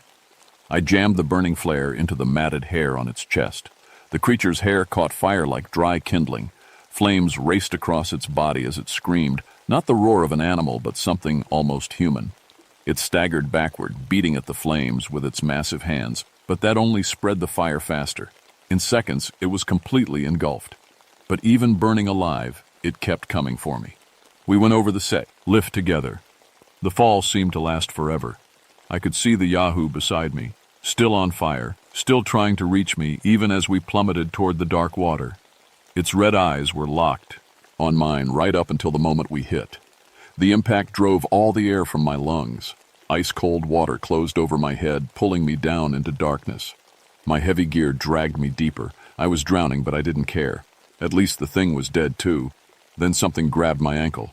Through the murky water, I could see it. The Yahoo, no longer on fire, its burned hide black and cracked, but still alive, still trying to kill me. It pulled me deeper, its claws digging into my leg. My lungs were screaming for air. Black spots danced in my vision. This was it. I was going to die in this dark water, killed by something that should have been dead already. But then my flailing hand caught hold of a tree branch, something that had fallen into the pool and gotten wedged between two rocks. I grabbed it with both hands and pulled as hard as I could. The Yahoo's grip slipped. I kicked free and swam toward the surface, my lungs burning, my vision going dark. I broke through into blessed air just as my strength gave out. The current carried me downstream and deposited me on a rocky shore. I lay there gasping, coughing up water, too weak to move. My emergency beacon was still working. It had been going off since I fell, sending out a signal that would bring rescue helicopters. I heard them coming as darkness closed in around me. But I managed to look back at the pool one more time, searching for any sign of the creature. The water was dark and still. Nothing moved beneath the surface. Whatever the Yahoo was, it hadn't survived the fall and the fire and 300 feet of crushing water. It was over. Or so I thought. They found me half dead on that rocky shore. Broken ribs, hypothermia, deep claw wounds that would leave scars for the rest of my life. I spent 3 weeks in the hospital, drifting in and out of consciousness, reliving that terrible day over and over, the Officion. Al's story was simple. Rogue black bear. Carl and I had encountered it while investigating the earlier attacks.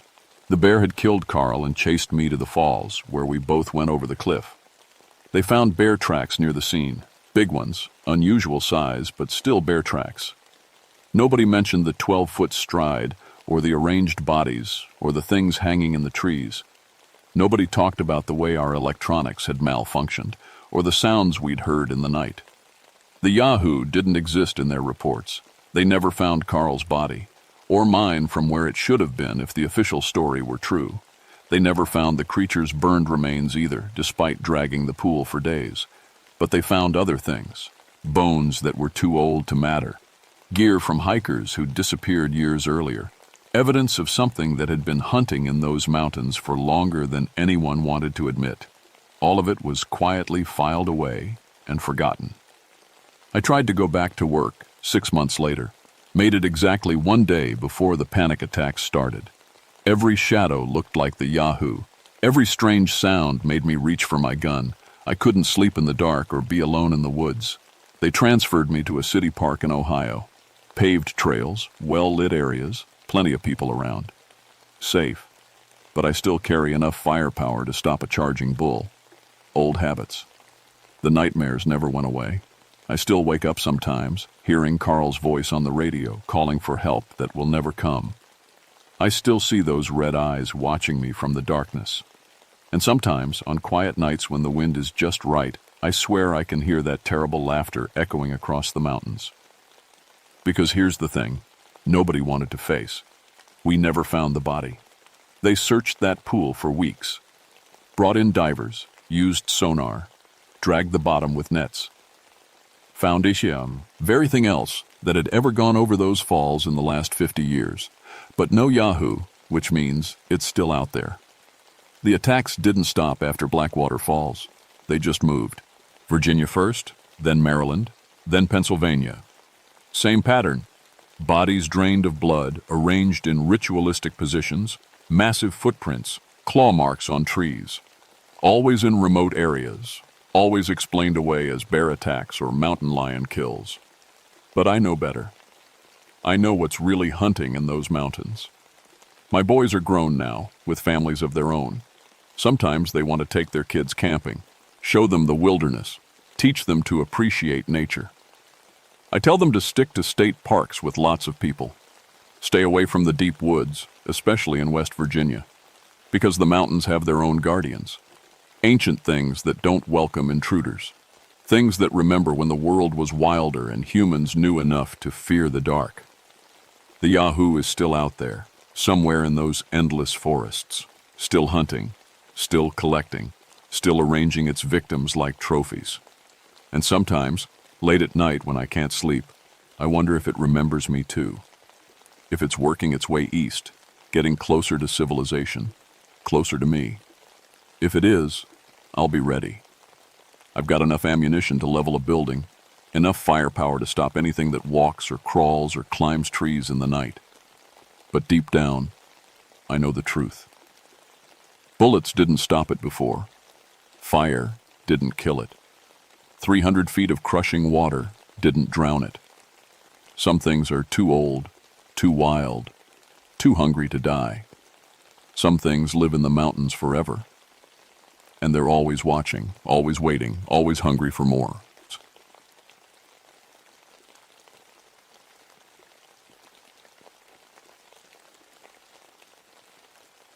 My name is Daniel Nightfall, and I've been a park ranger for 16 years. Before that, I was a Marine in Vietnam. I thought I'd seen the worst things a man could see. I was wrong. It was October 1986 when I first heard about the Devil's Tramping Ground. I was working at Pisgah National Forest in North Carolina, doing what I always did, keeping people safe in the wilderness. The forest was my home now, a place where I could forget the nightmares from the war. The Devil's Tramping Ground wasn't on any official maps. It was just a spot locals talked about. A perfect circle about 40 feet wide where nothing grew. Not a single blade of grass. Not even weeds. Just bare dirt in the middle of a healthy forest. People said the devil himself walked that circle every night planning evil things. I didn't believe in that stuff. After Vietnam, I figured the real devils were men with guns, not some made-up monster from old stories. But then the reports started coming in. "There's something weird going on out there," said Mrs. Henderson, an old woman who lived near the forest. She came to my ranger station on a cold Tuesday morning. Her hands shook as she held her coffee cup. "What kind of weird?" I asked, filling out my daily report. "My grandson Tommy went camping with his friends last weekend. They came back white as sheets, talking about seeing a tall figure dancing in that cursed circle at midnight." I looked up from my paperwork. Tommy Henderson was 17, a good kid who knew the forest well. He wasn't the type to make up stories. "Dancing?" I said. "That's what they said. A tall, dark figure moving around and around in that bare circle." They got scared and ran. I wrote down what she told me, but I wasn't worried. Probably just someone playing a prank, maybe college kids trying to scare people. Halloween was coming up after all. But over the next week, more reports came in. A hunter saw strange lights in the forest. A couple hiking the trail heard weird singing coming from deep in the woods. A local farmer found his cows all facing the same direction, toward the Devil's Tramping Ground, like they were afraid of something. I decided to check it out myself. On a Thursday afternoon, I packed my gear and headed into the forest. I brought my .45 pistol, a survival knife, night vision goggles from my Marine days, and camping supplies. If someone was causing trouble in my forest, I'd find them. The hike to the Devil's Tramping Ground took 2 hours.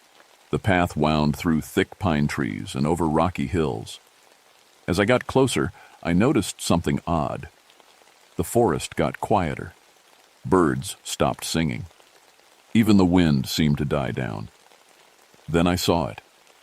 The circle was exactly like people described.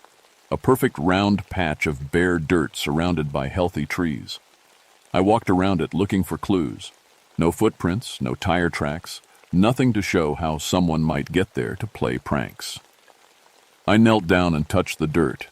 It felt cold, colder than it should be in October. I scooped up some soil to test later. Maybe there was a chemical spill or something that killed all the plants. As the sun started to set, I set up my camp about 100 yards away, hidden behind some big rocks. If someone came to the circle tonight, I'd be ready. The moon was almost full, giving plenty of light to see by. I put on my night vision goggles and settled in to wait. The forest was dead quiet now, not even an owl hooting. Then, right at midnight, something happened that made my blood run cold. A figure appeared in the circle. I didn't see it walk up or hear footsteps. 1 second, the circle was empty. The next second, something was standing right in the middle of it. Through my night vision, I could see it was tall, maybe 8 or 9 feet, and shaped like a man, but wrong somehow. It started to move. The thing began dancing, if you could call it that. It moved in slow circles, raising its arms and spinning around. As it moved, the bare dirt started to glow with a dim red light. Not bright, just enough to make the circle look like it was on fire from underneath. My hands were shaking. In Vietnam, I'd been scared plenty of times. But this was different. This was fear of something I couldn't understand or fight. I watched for maybe 10 minutes. The figure kept dancing, never stopping, never slowing down. Then, as suddenly as it appeared, it was gone. The red glow faded, leaving just the empty circle in the moonlight. I stayed hidden until sunrise, but nothing else happened. When morning came, I walked over to the circle again. The dirt looked normal now, but it still felt cold under my boots. I went back to town and sent the soil sample to a lab in Raleigh. 3 days later, the results came back. According to the scientists, the dirt was completely dead. No bacteria, no minerals, no organic matter at all. They said they'd never seen anything like it.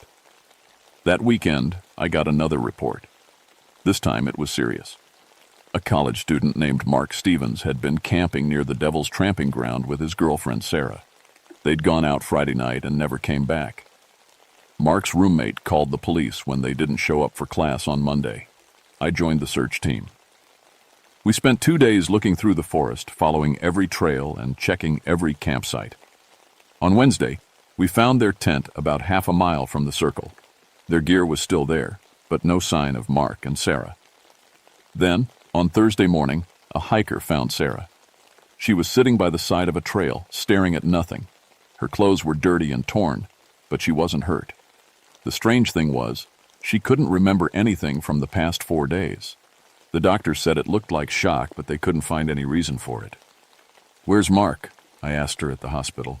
Sarah just shook her head. "I don't know. I can't remember anything after we set up camp. It's all dark." We kept searching for Mark, but we never found him, not even his body. That night, I went back to the Devil's Tramping Ground. This time, I didn't hide. I set up my camp right next to the circle and waited. At midnight, the figure appeared again, but this time, it wasn't alone. There were shapes moving around the outside of the circle, dark forms that looked almost human but moved wrong, like their joints bent in directions they shouldn't. As I watched, one of them turned toward me. Even through my night vision goggles, I could see its eyes. They glowed like hot coals in a campfire. The thing that had been dancing in the center stopped and looked at me too. When it did, I heard a voice in my head, not spoken words, but thoughts that weren't mine. "Daniel Nightfall," the voice said, knowing my name somehow. "Vietnam veteran, 16 years of service, so much blood on your hands." I grabbed my pistol, but I couldn't move my arm. It felt like the air around me had turned thick as mud. "You killed 37 men in the war," the voice continued. "Do you remember their faces? I do. Would you like to see them again?" Suddenly, the forest around me changed. I wasn't in North Carolina anymore. I was back in the jungle, surrounded by the ghosts of everyone I'd killed. They reached out toward me with bloody hands, their mouths open like they were screaming, but no sound came out. Then, just as fast as it started, the vision ended. I was back in the forest, gasping for air. The circle was empty again, but I could still feel those coal red eyes watching me from somewhere in the dark. I packed up my camp and hiked out that same night. But I knew I'd have to come back. Whatever was in that circle, it knew who I was. And it wasn't done with me yet. Over the next week, things got worse. 2 more people went missing near the Devil's Tramping Ground.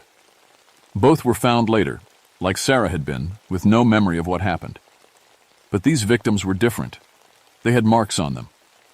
Thin scratches that formed patterns on their arms and backs, like someone had been writing on their skin. I studied the marks, trying to figure out what they meant. They looked like symbols, maybe some kind of writing. When I showed them to a professor at the university, he got pale and told me they looked like old occult signs. "Where did you find these?" he asked. "I can't tell you that," I said. "But what do they mean?" "If these are real," he said, looking scared, "they're marks of claiming. Someone, or something, is marking people as its property." That night, I had the worst nightmare I'd had since the war. I dreamed I was back in Vietnam, But this time the enemy soldiers had glowing red eyes. They spoke in voices I recognized. The voice from the circle. "Come back to us, Daniel," they said. "Come back and face what you've done." I woke up screaming. The next day I decided to research the history of the Devil's Tramping Ground. I spent hours in the library reading old newspapers and local history books. What I found made my stomach turn. The circle had been there for over 200 years. Native Americans who lived in the area before white settlers came had stories about it. They called it the place where the evil one walks, and said no one should go near it when the moon was full. But the worst part was what I found in the old county records. For the past 2 centuries, people had been disappearing near that circle. Not just a few, dozens of them. Men, women, even children. Some were found later with no memory, like the recent victims. Others were never seen again. And every disappearance happened on nights when someone reported seeing the dancing figure. I realized I was dealing with something much older and more dangerous than I'd thought. This wasn't just some person playing pranks. This was something that had been hunting people for generations. That weekend, I went back to the circle, but this time, I brought help. My friend Jake Morrison, another Vietnam vet who worked as a security guard, came with me. I didn't tell him everything, just that someone was causing trouble in the forest, and I needed backup. We set up camp and waited. At midnight, the figure appeared as always. But this time, Jake could see it too. "What the hell is that thing?" he whispered. Before I could answer, the voice spoke in my head again. But now Jake was hearing it too. I could tell by the way his face went white. "2 veterans tonight," the voice said. "So much guilt, so much pain. I can take it all away." The dancing figure grew larger, changing shape as we watched. It sprouted wings like a huge bat, and I could see horns on its head. Its eyes burned brighter, and when it smiled, I saw teeth like broken glass. "I know what you did in the war, Jake Morrison," the voice said. "The village, the children. You still hear them screaming, don't you?" Jake started shaking. He'd never told me about whatever happened to him in Vietnam, but I could see the guilt on his face. "Make it stop," he whispered. The demon, because that's what it was, I knew now, laughed.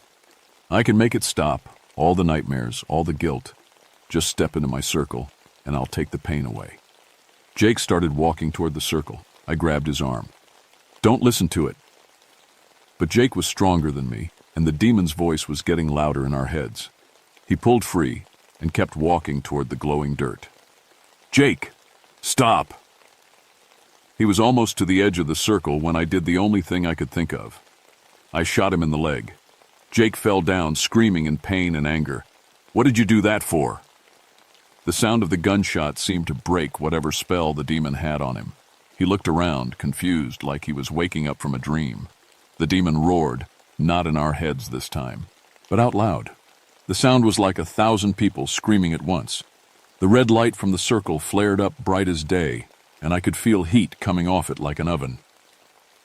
"You cannot stop me forever, Daniel Nightfall," the voice said. "I have been here for centuries, and I will be here for centuries more. Your friend will return, and so will you. And when you do, I will feast on your souls." The light faded, and the figure vanished. I helped Jake back to our truck and drove him to the hospital. He needed stitches, but he'd be okay. While the doctors worked on him, he grabbed my arm. "That thing," he said. It knew. It knew what I did." "What happened over there, Jake?" He closed his eyes. "There was a village we thought was hiding enemy soldiers. The order came down to search it. But when we got there, it was just families, old people and kids. Someone panicked and started shooting. I didn't stop it. I should have stopped it, but I didn't." I understood. We all had things from the war we couldn't forget. Things that ate at us in the dark. "That thing feeds on guilt," I said. "It knows our worst memories and uses them against us." "What do we do?" I didn't have an answer then. But I knew the demon was right about one thing. This wasn't over.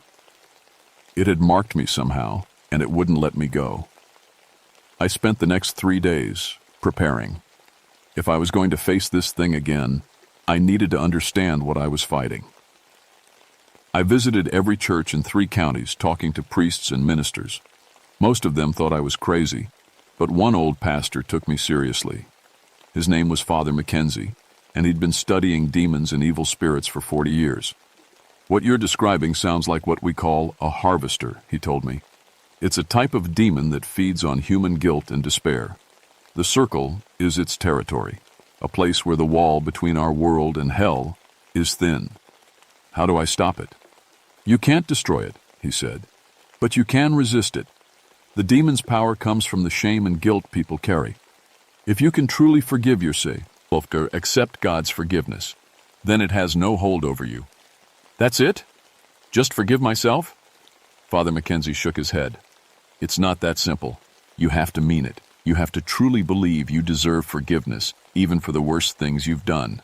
That's the hardest thing in the world for some people. I thought about the men I'd killed in Vietnam. For 20 years, I'd carried their faces with me, wondering if I could have done something different. Maybe the demon was right. Maybe I was a killer who deserved whatever was coming. But then, I thought about all the people the demon would hurt if I didn't try to stop it. Sarah, Jake, the missing college student Mark, and all the others who might come after them. On Saturday night, I went back to the Devil's Tramping Ground one last time. I didn't bring weapons or camping gear. I just walked to the circle and waited. At midnight, the demon appeared. But this time, it looked different. Bigger and more terrible than before. It had the body of a giant man, but the head of a goat, with twisted horns and burning eyes. Huge bat wings spread out from its back, and its hands ended in claws like kitchen knives. You came back, it said, speaking out loud now instead of just in my head. Its voice sounded like gravel and broken glass. I came back, I agreed. Good. Are you ready to make a deal? What kind of deal? The demon smiled, showing those broken glass teeth. I can bring them back, Daniel. All the men you killed in Vietnam. I can undo your sins, make it like they never happened. All you have to do is serve me. For a moment, I almost said yes. The idea of bringing back those 37 soldiers, of giving them their lives back, was everything I'd ever wanted. What would I have to do? I asked.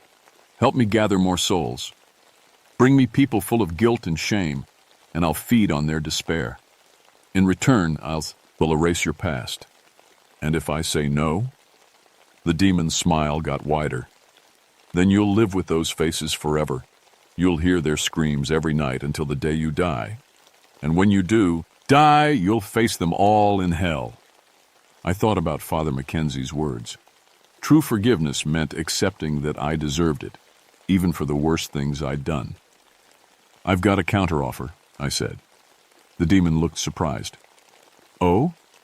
I forgive myself. The words felt strange coming out of my mouth, but as soon as I said them, something changed. The red glow from the circle got dimmer.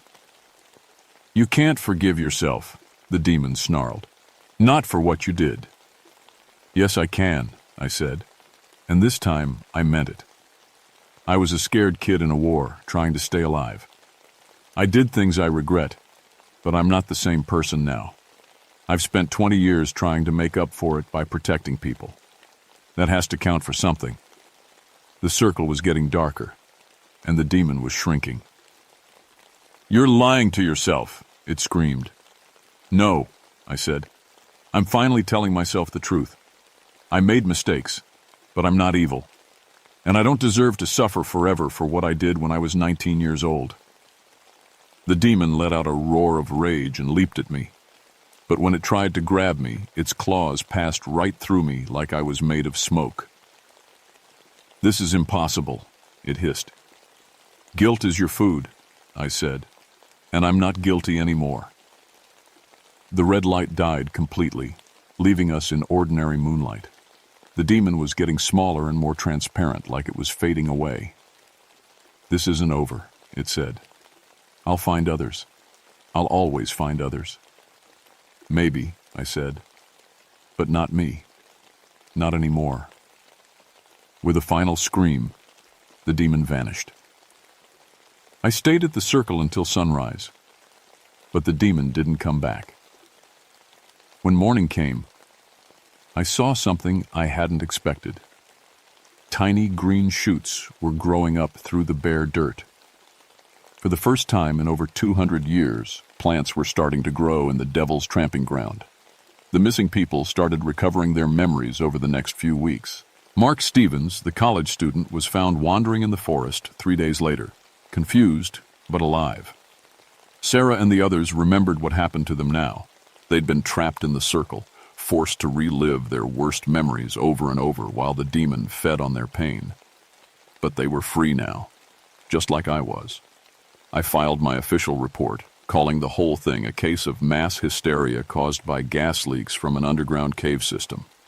The Forest Service bought it, and the Devil's Tramping Ground was officially closed to the public for environmental safety reasons. But I know the truth. The demon is gone from this place, but it's not dead. Creatures like that don't die. They just move on to find new hunting grounds. Somewhere out there, it's looking for another circle of bare ground, another place where the wall between worlds is thin. I kept working as a ranger for 10 more years before I retired. During that time, I heard stories from other parts of the country, places where people disappeared, where the ground stayed bare no matter what you planted, where folks reported seeing dark figures dancing in the moonlight. I started writing letters to park rangers and police in those areas, warning them about what to look for. Some of them wrote back, asking for more details. A few even believed me. I also started going to church regularly. Father Mackenzie had been right about forgiveness. It really was the key to breaking free from the demon's power. But it took me years to fully understand what that meant. These days, I live in a small cabin on the edge of Pisgah National Forest. I'm 76 now, and my hair is white, but I still hike the trails sometimes. The Devil's Tramping Ground has turned into a beautiful little meadow full of wildflowers in the spring. Sometimes, late at night, I get calls from people who've heard about what happened out here. Usually it's veterans like me, or police officers, or other folks who carry guilt from jobs where they had to make hard choices. They tell me about nightmares, about voices in their heads, about dark figures they've seen in places where nothing grows. I listen to their stories, and then I tell them what I learned. Some battles are fought in the soul, and forgiveness, real forgiveness, is the only weapon that works. It's not easy, and it's not quick, but it's possible. The demon was wrong about one thing. We don't have to carry our guilt forever. We can choose to put it down. But I still keep my old 45 in the drawer by my bed, just in case. Because even though I'm free from that particular demon, I know there are others out there feeding on pain and shame in circles of bare earth all across the country. And sometimes the phone rings in the middle of the night, and someone on the other end whispers, "I need help. There's something wrong with the ground behind my house. Nothing will grow there, and at midnight..." When that happens, I put on my boots and get ready for another fight, because some battles are worth fighting, even when you're old and tired. The devil may dance in many circles, but he doesn't have to dance alone. And sometimes, if you're brave enough to forgive yourself, you can make the music stop.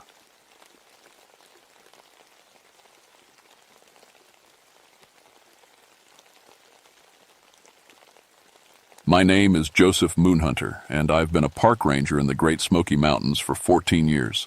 People always ask about my last name. It comes from my Cherokee grandfather, who said our family was born to hunt under the moon. I used to think it was just a cool story.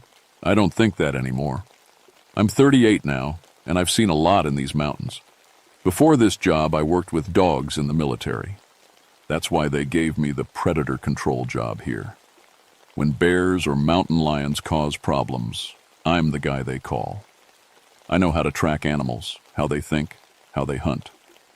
Or at least I thought I did. It was October 1989 when everything changed. The leaves were turning gold and red, and the park was full of campers enjoying the fall weather. My team of 6 German shepherds and I were patrolling near Cataract Falls, way back in the wilderness, where most people never go. The dogs were acting strange that morning. Rex, my lead dog, kept whining and looking at the tree line. His ears were flat against his head and his tail was tucked low. In all my years working with these dogs, I'd never seen Rex scared of anything.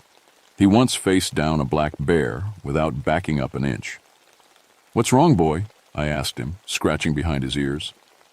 But he just whimpered and pressed closer to my leg. That's when I got the radio call. A family camping near the falls had found their neighbor's cattle dead. Not just dead, torn apart.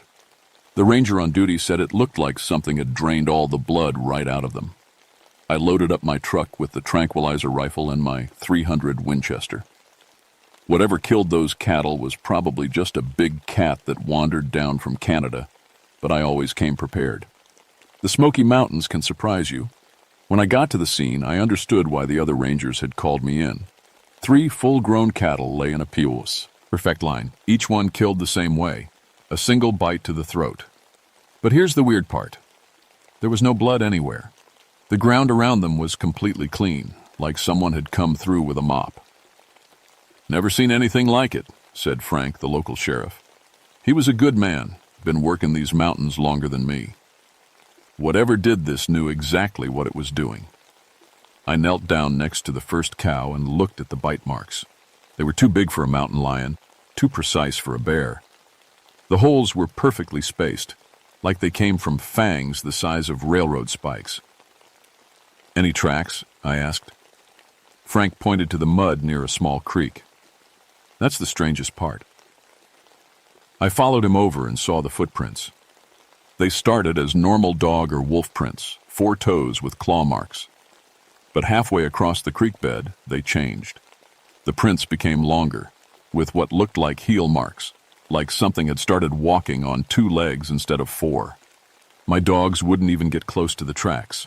All 6 of them stayed huddled by the truck, making low, whining sounds. Rex was shaking so hard I could see his whole body trembling. "I'll set up cameras tonight," I told Frank. "Whatever this thing is, it'll come back. They always do." As we packed up to leave, I found something else. Scratched into the bark of a big oak tree were marks about 8 feet off the ground. 4 parallel lines like giant claw marks. But they were too high up. No bear could reach that high, and mountain lions don't scratch trees like that. That night, I couldn't sleep. I kept thinking about my grandfather's stories. He used to tell me about a beast that came to his town in North Carolina back in 1954. Called it the Beast of Bladenboro. Said it killed dogs and livestock, drained them of blood, and walked on 2 legs when the moon was full. Just stories, I told myself. Just old Cherokee legends. But as I lay in bed listening to the wind in the trees, I could swear I heard something howling in the distance. Not like any wolf or coyote I'd ever heard. This howl sounded almost human. The cameras I set up caught nothing but empty forest for 3 nights. On the 4th night, the memory cards were completely blank. Not corrupted. Blank, like someone had wiped them clean. I was checking the cameras when I got another call. This time it was Martha Henderson, who ran a small ranch on the edge of the park. Her voice was shaking so bad I could barely understand her. "Ranger Moonhunter, you need to get over here right now. Something killed my dogs, all of them." I grabbed my gear and drove out to her place. Martha met me at her front gate, and I could see she'd been crying. She'd raised hunting dogs for 20 years. They were like her children. "They were in the kennel," she said, walking me around back. "Steel cage, locked tight, but something got in anyway. The kennel looked like a tornado had hit it. The steel mesh was torn apart like tissue paper. 6 hunting dogs lay inside, all killed the same way as the cattle. Single bite to the throat, completely drained of blood. But the worst part was their faces. These were tough hunting dogs, the kind that would fight a bear if they had to. But they all died with their ears flat and their tails between their legs. They died scared. "Did you hear anything last night?" I asked Martha. "That's just it," she said. "I heard my dogs barking around midnight, real upset like. Then suddenly they all went quiet at the same time. Complete silence. That's when I knew something was wrong. I walked around the kennel looking for tracks. I found them in the soft dirt behind the building. Same pattern as before. Started as four-legged prints, then switched to two legs. But these prints were bigger, much bigger. "Martha, I need you to stay somewhere else for a few nights," I told her. "Go visit your sister in town." "You think it'll come back?" I looked at the destroyed kennel and the empty forest beyond. "Yeah, I think it will." That afternoon, I drove back to my cabin to check on my own dogs. They were all huddled together in the corner of their pen, whimpering. Rex looked up at me with eyes that seemed almost human, like he was trying to tell me something important. I was filling their water bowls when I heard footsteps behind me. I turned around and saw Tom Bradley, a fellow ranger who worked the North Sector. "Joe, we got a problem," Tom said. His face was pale and his hands were shaking. "I found Jake Morrison about an hour ago." My blood went cold. Jake was one of our best rangers, a guy who knew these woods better than anyone. "Found him where?" "Down by Laurel Creek. Same thing as the animals, Joe. Throat torn open, no blood anywhere." Tom took a deep breath. "But that's not the worst part. The tracks around his body, they weren't made by any animal." We drove out to Laurel Creek together. The scene was exactly what Tom had described. Jake lay face down in the leaves, his ranger uniform torn to pieces. The bite marks on his throat were identical to the ones on the cattle and dogs, but the footprints around his body told a story that made my skin crawl. They showed Jake running through the forest, stumbling and falling. Behind him, following his exact path, were those strange prints that changed from 4 legs to 2. "It hunted him," I said quietly, "like a wolf pack running down prey." Tom nodded. "There's something else. Look at his hands." Jake's fingernails were torn and bloody, like he'd been clawing at something, or someone.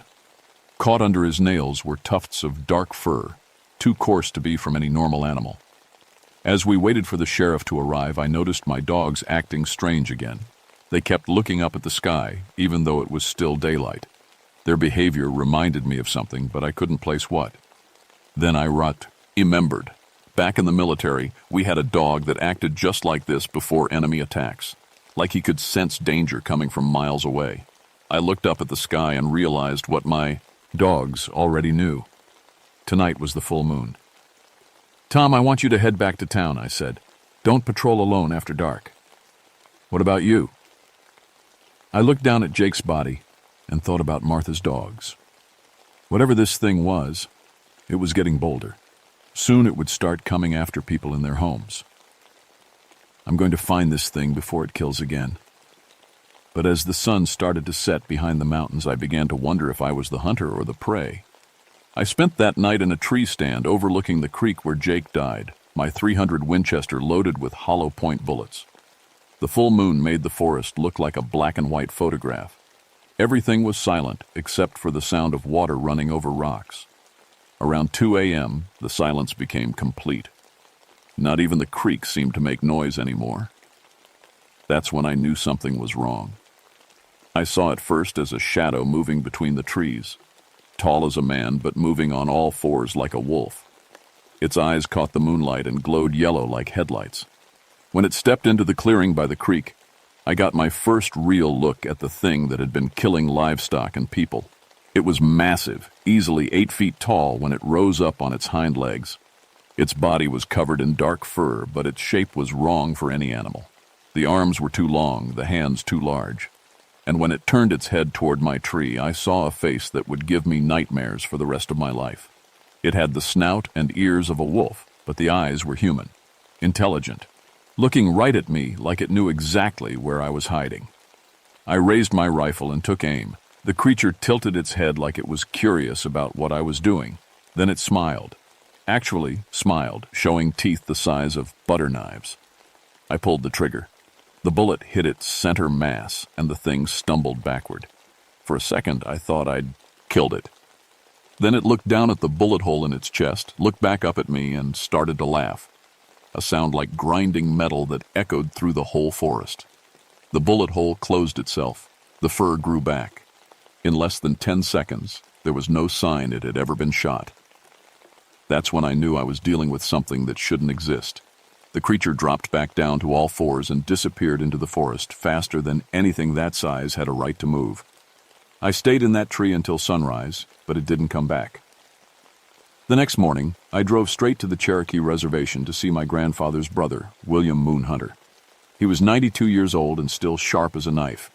If anyone knew about family legends, it would be him. "Uncle William, I need to know about the beast grandfather used to talk about. The one from Bladenboro." William looked at me for a long time before answering. "Your grandfather never told you the whole story, did he?" "What do you mean?" "Sit down, Joseph. This is going to be hard to hear." He told me about our great-great-grandfather, a Cherokee medicine man who tried to use wolf spirits to protect the tribe from white settlers. The ritual went wrong, and instead of calling on the spirits, he became infected by something ancient and evil, a curse that passed down through the bloodline. "Every few generations, one of our family is chosen," William explained. "The beast comes looking for us. It can smell our blood from miles away." "That's impossible," I said. But even as I spoke, I remembered how the creature had looked right at me in the tree, like it knew exactly who I was. "Your grandfather fought it in 1954. Nearly died, but he managed to wound it with this." William pulled out an old hunting knife. The blade was made of silver and covered in Cherokee symbols. "Silver, blessed by 7 medicine men. It's the only thing that can truly hurt one of these creatures." I took the knife, and the moment it touched my skin, I felt a strange tingling sensation, like the metal was alive. "There's something else you need to know," William said. "The curse affects us too. During the full moon, we become different, stronger, faster, more aggressive. But we can still choose to remain human." That explained the strange dreams I'd been having, the times I woke up with dirt under my fingernails and no memory of how it got there. That night, I didn't patrol. Instead, I locked myself in my cabin and chained the door shut from the inside. I could feel something changing in my body as the moon rose. My senses became sharper. I could hear mice moving in the walls, smelled deer passing by a mile away. But I stayed human. I stayed in control. Around midnight, I heard scratching at my door. Then a voice, rough and inhuman, but speaking perfect English. "Come out, Moonhunter. You can't hide from your family forever." I gripped the silver knife tighter and didn't answer. The scratching stopped, but I could feel the creature's presence outside all night. Waiting, watching. When morning came, I found massive claw marks all around my cabin. And written in the dirt by my front door were words that made my blood freeze. "Tomorrow night, the falls. Come alone, or I start killing families." I spent the next day preparing for what I knew would be either my death or the creature's. I loaded silver bullets into my rifle. Uncle William had given me 6 of them, blessed by Cherokee elders. I strapped the silver knife to my belt and said goodbye to my dogs. Rex seemed to understand what was happening. He pressed his head against my leg and whined softly, like he was trying to tell me to stay home. "I have to do this, boy," I told him. "If I don't, it'll never stop killing." As the sun set, I drove to Cataract Falls. The creature was already there, waiting for me in the clearing where this all began. In the moonlight, it looked even more massive than before. Its yellow eyes tracked my every movement as I climbed out of the truck. "You came," it said in that grinding voice. "I wasn't sure you would." "What do you want?" I asked, keeping the rifle ready. "What I've always wanted, to complete the family circle." The creature rose up on its hind legs, towering over me. "Your great-great-grandfather promised me his bloodline. I've been collecting on that promise ever since." "My grandfather stopped you." "Your grandfather wounded me. There's a difference." The creature flexed its claws. "But he passed the curse to you. I can smell it in your blood. You're already changing, aren't you? Getting stronger, faster, hungrier." I could feel what it meant. Since this started, I'd been eating more meat, sleeping less, getting angry at small things. The human part of me was slowly being pushed aside by something wilder. "I'm not like you," I said. "Not yet, but you will be." The creatures started walking toward me. "You can join me willingly, or I can tear you apart and let the curse take what's left. Either way, the Moonhunter family serves its purpose." That's when I understood something important. This creature wasn't just a monster. It was my ancestor. The medicine man who had started all of this over a century ago. The curse hadn't made him into something new. It had trapped him as something in between human and wolf, hungry and immortal. "You're suffering," I said. The creature stopped walking. For just a moment, the animal mask slipped, and I saw something human and in pain looking back at me. "Every night for 135 years, it said quietly. "Do you have any idea what that feels like?" I raised the rifle, but instead of pointing it at the creature, I pointed it at my own head. "Then let me end this, for both of us." "What are you doing?" "The curse needs a Moonhunter to continue. No more Moonhunters, no more curse." I put my finger on the trigger. "I'm the last one. Let it end with me." The creature's eyes went wide. "You would sacrifice yourself? To save the people you'll kill tomorrow, and the next day, and the day after? That?" "Yes." For a long moment, we stared at each other across the clearing. Then the creature did something I didn't expect. It laughed, but this time the sound was sad instead of threatening. "You really are his great-great-grandson," it said. "He would have made the same choice." The creature began to change. Its massive form shrunk down, the fur disappeared, and suddenly an old Cherokee man stood in front of me. He looked tired, more tired than anyone I'd ever seen.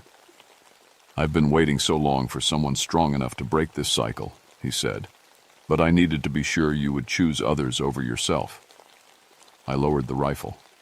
"I don't understand." "The curse can only be broken by a willing sacrifice, but not death. Acceptance." He held out his hand. "Take my burden, Joseph. Not to become a monster, but to become a guardian. Use the wolf's strength to protect instead of destroy." I looked at his outstretched hand, then at the silver knife on my belt. Uncle William had told me it was the only thing that could hurt the creature, but maybe he was wrong. Maybe it was meant for something else. I pulled out the knife and cut my palm, then reached out and took my ancestor's hand. The moment our blood mixed, I felt the curse pass from him to me. But instead of the wild hunger I expected, I felt balance. The wolf was there, but it was calm, controlled. My ancestor smiled and began to fade away like mist. "Thank you," he whispered. "Finally I can rest." As he disappeared, I felt the change complete itself in my body. I was still human, but I was also something more. Something that could protect these mountains and the people in them from things that shouldn't exist. That was 36 years ago. I'm 74 now, and I still patrol these mountains. The other rangers think I'm just a tough old man who refuses to retire. They don't know that I've never aged a day since that night at the falls. The curse, it turns out, wasn't really a curse at all. It was a responsibility that my ancestor had twisted into something evil. In the right hands, it's a gift. I can sense supernatural threats from miles away. I'm strong enough to fight things that would tear apart normal people. And when the moon is full, I can take wolf form to track creatures through terrain no human could navigate. I've used these abilities to stop 7 other supernatural entities from taking root in the Smoky Mountains. Most people never know how close they came to danger. That's how I prefer it. My dogs lived longer than they should have, probably touched by the same magic that keeps me going. Rex stayed with me until he was 23 years old, and when he finally passed, he died peacefully in his sleep like he knew his job was done. I've trained 3 other rangers to recognize the signs of supernatural activity, though they don't know the whole truth about what I am. They just think I'm really good at reading animal behavior. The silver knife Uncle William gave me is now part of a larger collection of blessed weapons I keep locked in my cabin. You never know what you might need when something ancient and hungry wanders down from the deep mountains. Sometimes tourists ask me if there are really monsters in the Smoky Mountains. I always tell them the same thing. The only monsters in these woods are the ones we bring with us. But when they're gone, I make sure to patrol their campsites extra carefully, just in case. The mountains are peaceful now, but peace requires vigilance. Evil never sleeps for long, and when it wakes up, it always comes looking for the places people feel safe. That's why there's always a moon hunter in the Smoky Mountains. Not to become the monster, but to make sure the real monsters never get the chance. Some family legacies aren't moths, and to be forgotten. They're meant to be transformed into something better. And on nights when the moon is full and I'm running through the forest on four legs, tracking something that shouldn't exist, I can hear my ancestors' voice on the wind. Thank you. The curse is broken, but the guardian remains, and the mountains are safer for it.